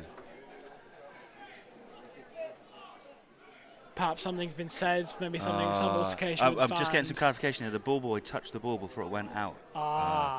Is what we're hearing. That's what we're hearing. Okay. Hopefully that was just obviously a completely genuine error. Fasan Mande receiving treatment here. He's done very well, actually, hasn't he? In a very, I wouldn't necessarily say unfamiliar. Well, probably maybe it is an unfamiliar position with him. We'll have to ask him. He might much deeper role than he would have deeper for sure. But yeah, and he looks like he might be replaced by Jude Mason, who's about to come on in a minute, I think, by the looks of it, making his competitive debut for the Beavers. Jude Mason, tell everyone about Jude Mason. Diego. 34 games last season for Hayes and Yealing. He was on loan to the Beavers before in 2019. Hayes and Yeading. Yeading, that's it.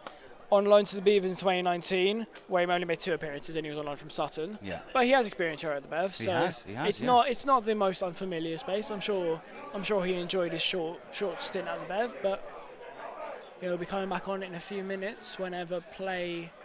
Yeah, there was obviously an incident with the ball boy or something like that here, and I think the referee's trying to work out what to do. I don't think it was anything too controversial. There wasn't anything too much going on. I think it sounded a lot worse than we anticipated it to be.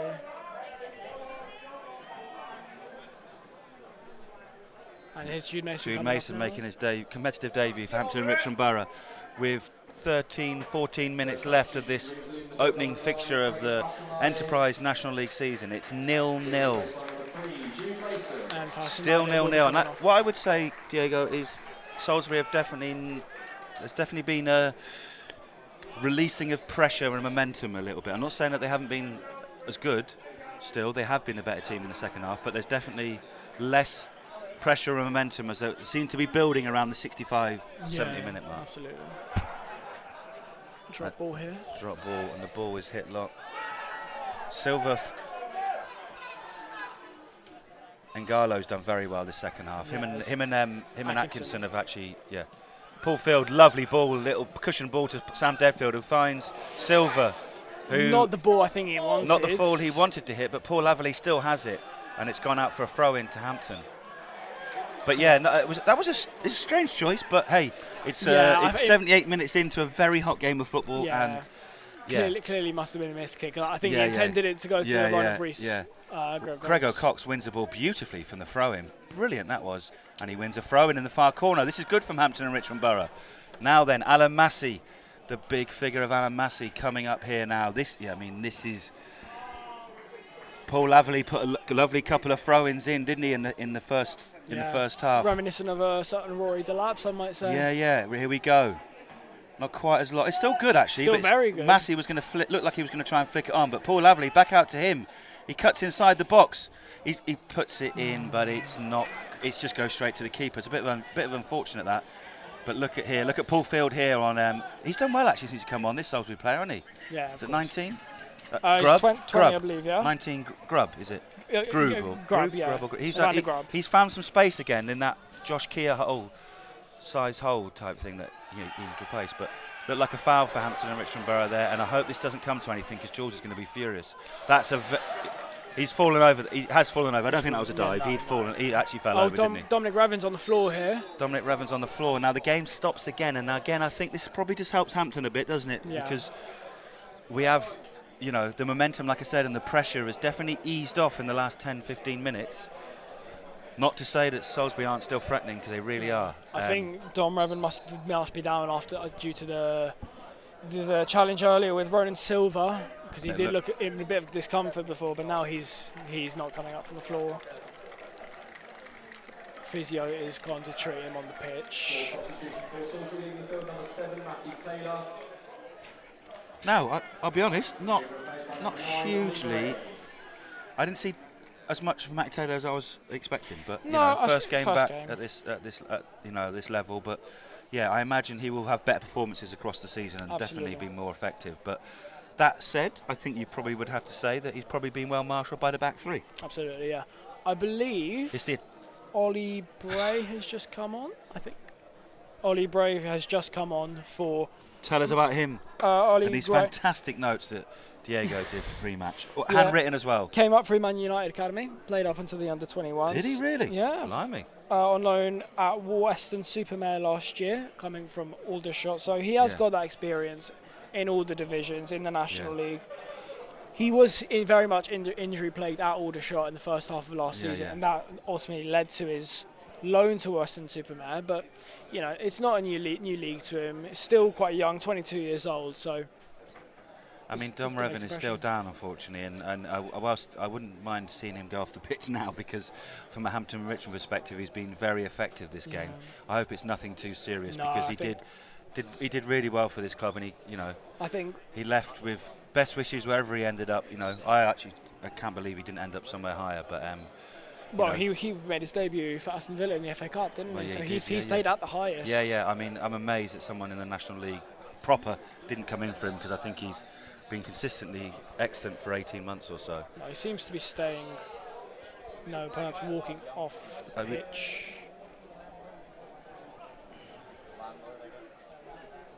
I don't see anyone coming on here for. Oh no.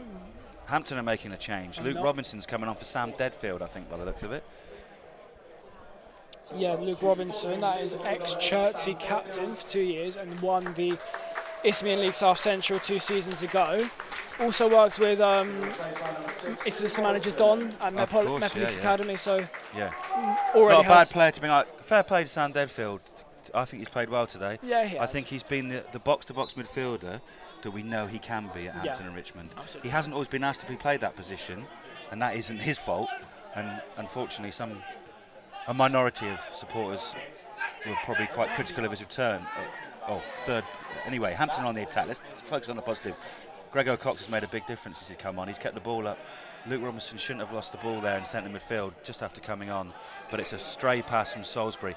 Now, I don't really want to tempt fate, and actually, no, I'm not going to say what I think I was going to say, but this game, still 0-0. It's a great ball forward, but not quite. It's Mike Atkinson picking the ball up, and he's a big player, that number 9, isn't he? Is that Bray? Yeah, it's Ollie Bray, yeah. Ollie Bray, ponytailed Andy Carroll-esque, and in the end, it has to be cleared out. That's a big threat, that, actually, isn't it? And it's a different type of threat, isn't it, from what Matty Taylor was? Yeah, absolutely. He's, just bombing down the left there, beating Paul. I believe that was Paul Field he beat. So yeah, very strong physique. If you're listening in, I think we've hit the highest numbers now. We've got over the 30 mark, which is great. Thanks very much for listening. Please, if you live far, you want to buy a shirt, buy a training top or whatever. But yeah, anyway, the corner is going in and it's cleared. It's not a very good corner at all for Matt Briggs. Hasn't beaten the first man. Very unlike him. But yeah, thank you very much for listening. I've really enjoyed doing this, actually. And the best thing about doing this commentary is it keeps me from drinking too many beers in the hot sun. And also learning so much because Diego's done some brilliant notes. So thank you, Diego, so far. But we've still got another 10 minutes, I reckon, left of this fixture. It's 0-0. It's been an intriguing game, hasn't it, Diego? Absolutely, I think if it remains the same, I think Hampton will be the happier of the teams. But yeah. Yeah, I mean, Dominic Revan has stayed on. But no, yeah, as you were saying, yeah, very competitive last year. On the attack now. Tries to find Harry Gardner, and he does. And Mike Atkinson wins the ball. Penalty. And it looked like it was a penalty. The people behind me, the people around me are saying... I think you viewers have just heard Mike Atkinson has done either an incredible tackle or done a foul and it's not been seen. I think referee... Alan Julian is incredulous. The people behind me are incredulous. The linesman was just there, wasn't he? And he didn't flag. The linesman was just there. From here, and if I know Mike Atkinson, he makes most of them. Now, I'm not saying that it wasn't, because Gardner is fuming. Jules is fuming. Everybody's fuming. Jules has got his head in his hands still. And even more so that the referee is just giving a foul in favour of Salisbury on the halfway line. Dom Revan's on his ass. Sorry, sat down again. Oh, can't say that. No, sorry. I meant PT over here. Yeah. Jules is still shaking his head, and some of the Hampton players are still shaking their head as well. I mean, yeah, I think referee has made. You think he's made a mistake? I think he's made. Jack next to me was off his feet. He was that incredulous. Jumping up and down in the stands. Yeah, as well as doing the brilliant Twitter updates. And, Jack is a very welcome and brilliant addition to the media team. So please be nice to him if you follow on social media. And yes, sometimes he may get Woking and Worthing mixed up, but that doesn't matter. Yeah, and Harry Gardner was through on goal. We can all make mistakes. Harry Gardner threw on goal there, and Yeah, we were certain it was a penalty, but referee obviously thinks otherwise. There's a camera there. I'm guessing, is that James or one of the academy guys? There's a brilliant... So, obviously, again, talking to good people in the media team, James, who was part of the media team for the most of last season, went to Cambridge but has come back, has returned to the Bev to work under the brilliant mind and magician that is Mark George. But so there's 2 cameras behind the goal, and that camera will have an unbelievable view of that. I mean, it literally couldn't be in a more perfect position as long as he was filming and pointing in the right direction. But whether we'll find out if it was a good tackle or not. But if I'm brutally honest, I was 50-50. Could have gone either way. Don Revan has finally come off. Coming off for Noah Croppin. Remains a Salisbury player, 30 games last year with 5 goals and 2 assists, and he scored against Hampton last year at the Raymac. And must mention Casey, also probably part of our media team. She's in control of the amazing scoreboard. You can't see that. I don't know why I'm telling you, but when you come to the Bev next time and see the scoreboard, Casey's doing it and she's really good at it. So, and Harry Gardner kicks the ball far and wide up to Grego Cox, but that's Ngalo mopping up, as he has done most of this half, to be fair. Gardner, just a bit too much swaz on that one, I think, and it might stay on, but Will Booz is going to collect it. And we have got, I would argue, we've probably got another 5-6 minutes injury time after the regulation, 2 minutes remaining. We'll soon find out when he puts the board up. That's a hell of a ball through, but James Holden, do you know what? Solid. Apart from the first 10-15 seconds, he has been cool, calm and collected. Yeah, absolutely. And I mean, we should be probably thinking at some point, I mean, the game is in the balance, so I don't want to start talking about man of the match because we could have a match winner on this pitch at some point, but we shall see.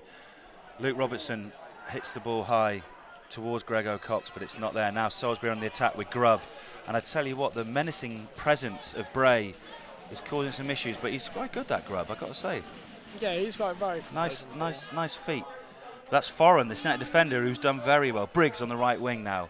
Lays it back to Ngalo, who's done extremely well, to be fair, this game. He's been one of Salisbury's better players. Atkinson also as well. Did he nearly concede a penalty? Well, he didn't nearly concede a penalty. Should have been a penalty. Should have been a penalty, according to Diego. I'm still not convinced either way, to be honest. I didn't quite see. Yeah, I don't know. We shall see in the replays. But anyway, Salisbury on the attack. Grubb, who's impressed since he's come on in the second half. But he's given a poor pass there. Briggs looked like he was looking for a free kick, and Hampton are on the attack now, but it's well mopped up. We've given the ball away again, which is real shame because there was a chance of a breakaway there, wasn't there, Diego? I think everyone thought I was going to have for a throw-in, but yeah, the left-back, Salisbury left-back, swept up quite nicely. Bray now gets the ball on the baseline. It's well blocked, and it goes out for a corner.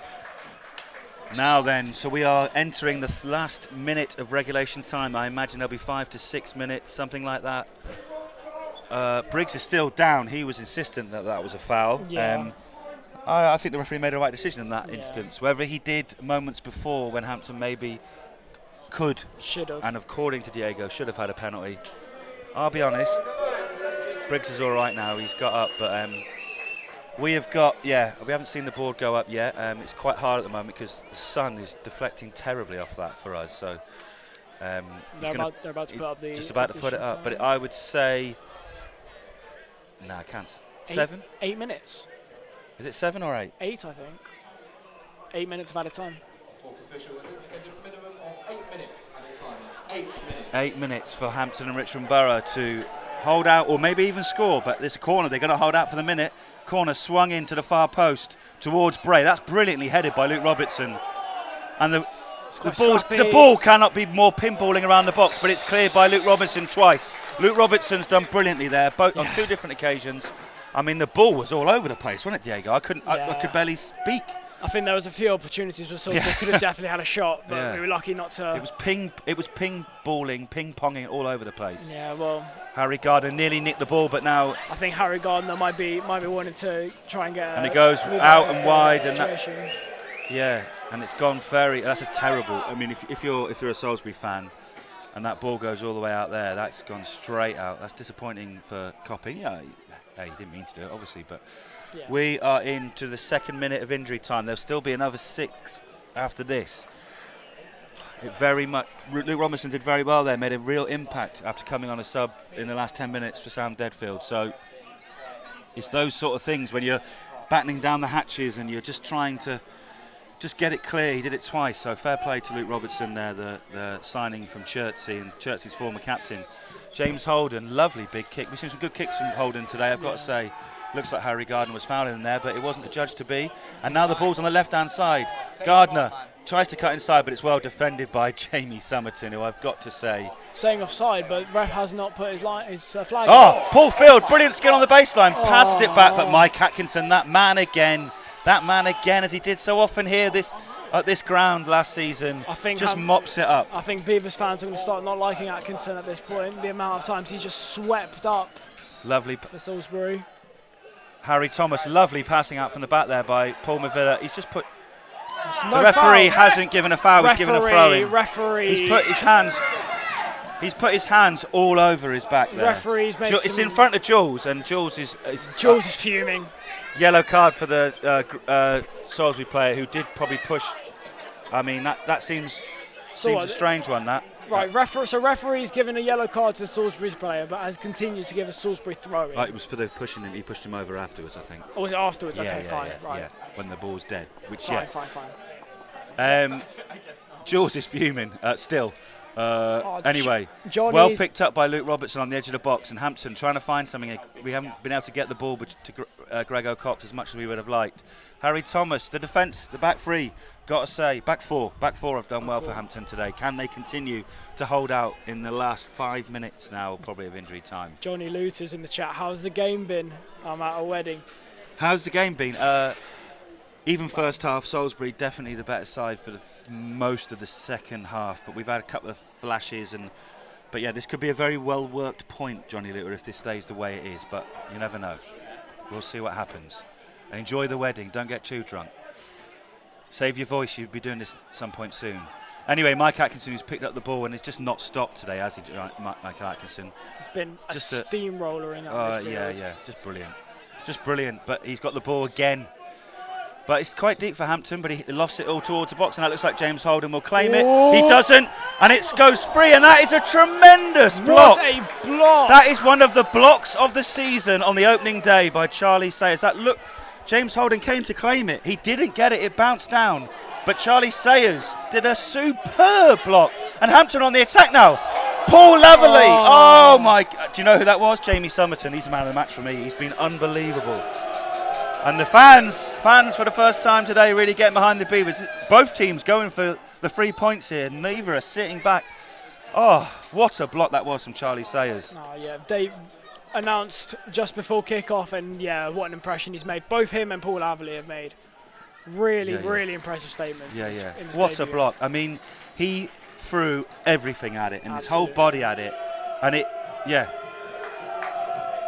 rear guard action a little bit from the Beavers there, but then straight away, very nearly going up the other end. It's been like that game a lot, hasn't it? Absolutely. A quick chance has followed another chance, but ball swings into the box. Massey clears, but not very well, and it's spooned wide by the... Massey. Who spooned that wide? The Salisbury player. What's that? No, was it Tom Davies that spooned that wide? No, Mike Taylor? Tommy Lee Higgs, sorry. Tommy Lee Higgs. Yeah, sorry. But, yeah. Alan Massey again with another... important. We got 4 minutes here. Solid all game, but it's just been, some instances where perhaps he could have done slightly... Yeah, there's a little bit of rustiness going forward, I suppose. I think there's a lack of cohesion, but then, Greg O'Cock's going to try and win that, but that's... Yeah, honestly, this Salisbury back line has been unbreakable today. But then Greg O'Cock has found the ball on the right-hand side. Hampton have got a chance here, and he tries to kid it. It's unfortunate. It's well blocked. And now Salisbury on the attack. This game has had it all for a 0-0. Paul Field, not a judge to have made a foul there, and Grubbs on the... and they're on the attack, Salisbury. Massey heads back towards the cross goal, and Sayers does brilliantly again after that brilliant block. Probably one of the best bits of the match. A superb block, and I don't think we'll see many better blocks this season. Definitely. It looked, for all the world, it was going to be rolled into an empty net, but what a block. Anyway, it's 0-0, and we've got 3 minutes left, and it's Hampton and Richmond Borough now who are on the attack. 2 minutes left. Sorry, 2 minutes left. I'm not sure if Paul Laverley meant to put his head on the ball there or if he slipped. Yeah. Here we go. Is there going to be a sting in the tail of this 0-0 game? Hampton and Richmond Borough 0, Salisbury 0. It's been a very intriguing and entertaining game, I have to say, for a 0-0. Greg O'Cox has just given the ball away back to, he's given from a throw-in, and it's a sort of thing that you may have heard the groans over the microphones there from everyone. Obviously, he's not meant to do it, but yeah, that's not something he should be doing. Is what it is. We've only got a minute left technically. Whether there'll be 30 seconds on top of that. Luke Robinson heads the ball forward, but it's picked up in midfield, and Coppin now is on the break. To Briggs on the right-hand side. Salisbury now looking for this win right at the death. Jude Mason stays with him all the while, one side of the pitch to the other, and it's Grubb on the edge of the box. Bit of trickery, but it's well cleared by Charlie Sayers, and I've got to say, Charlie Sayers, well done.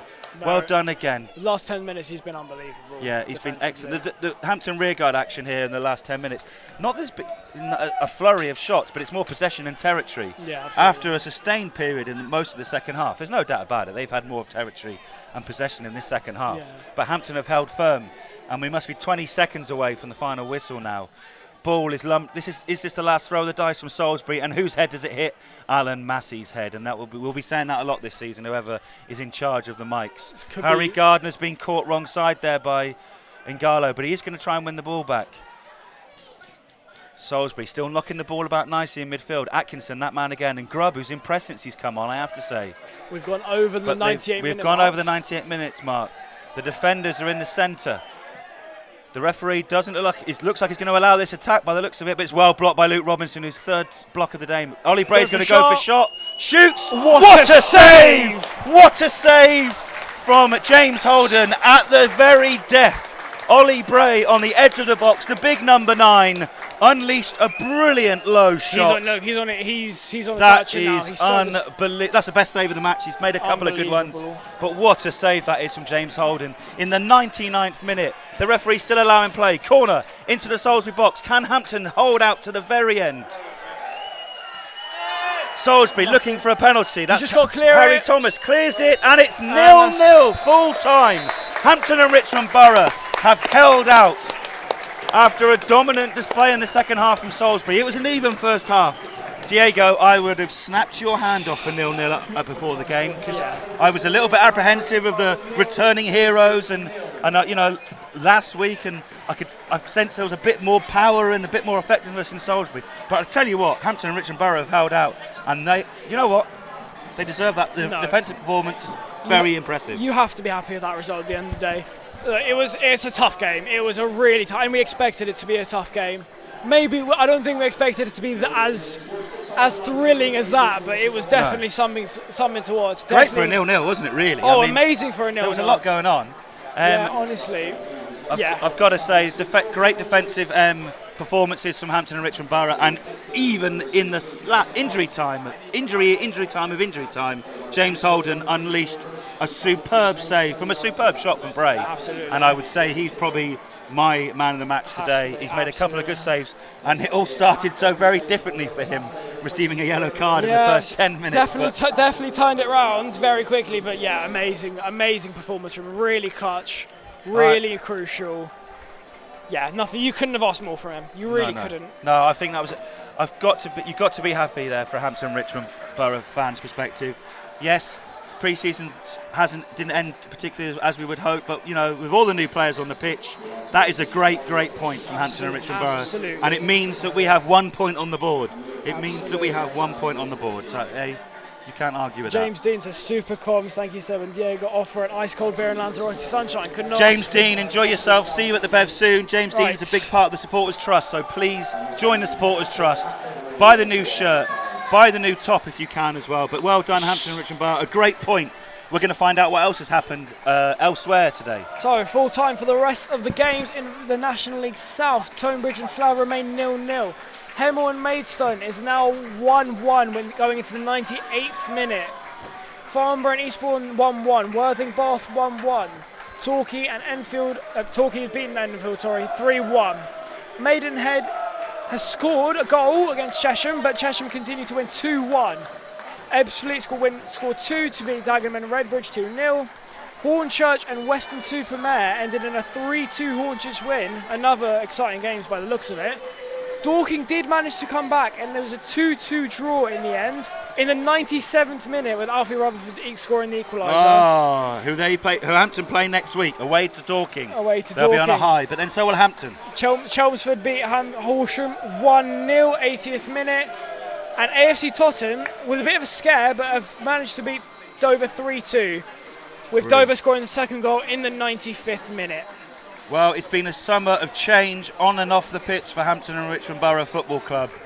New floodlights, new scoreboard, new sprinklers that pop out, all that malarkey. Loads of new signs, loads of new signings, loads of new players, but they've got a point, and that is a very, very good point against a very decent Salisbury team. They couldn't find their way through. It ends Hampton and Richmond Borough 0, Salisbury 0. Diego, thank you very, very much. Thank you, Sam. I am going to go and have a very nice pint and celebrate that point. Love that. Amazing. Sweet. Well done, sir. Brilliant. Well done. You were brilliant. Jesus, my ears. Yeah. Well done. What a point. Yeah, great point. Huh? Exactly. That's what I'm saying. Well done, mate. Well done. That's good. I don't know if I've got to stay here with I've got to shoot off. That's it. He knows I've got to shoot off. Jack, are you doing the non-league? Report real quick. This is my friend Max. He's actually an agent.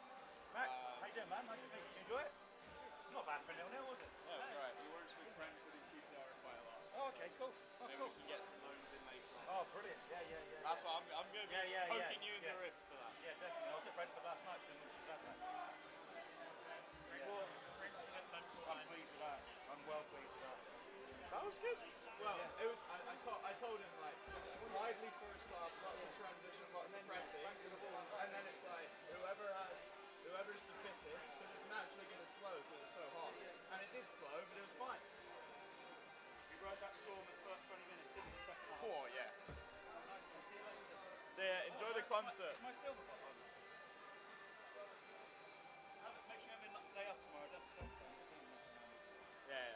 Yesterday, oh my god. I know, yeah, exactly. Well, in case you go on something.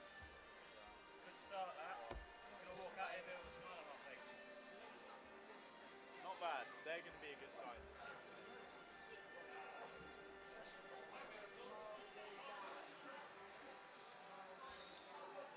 Are you trying to get out? No worries. I don't know if I need to wait for Mark. I just need to write 240 words, but I already wrote it during the game a little bit.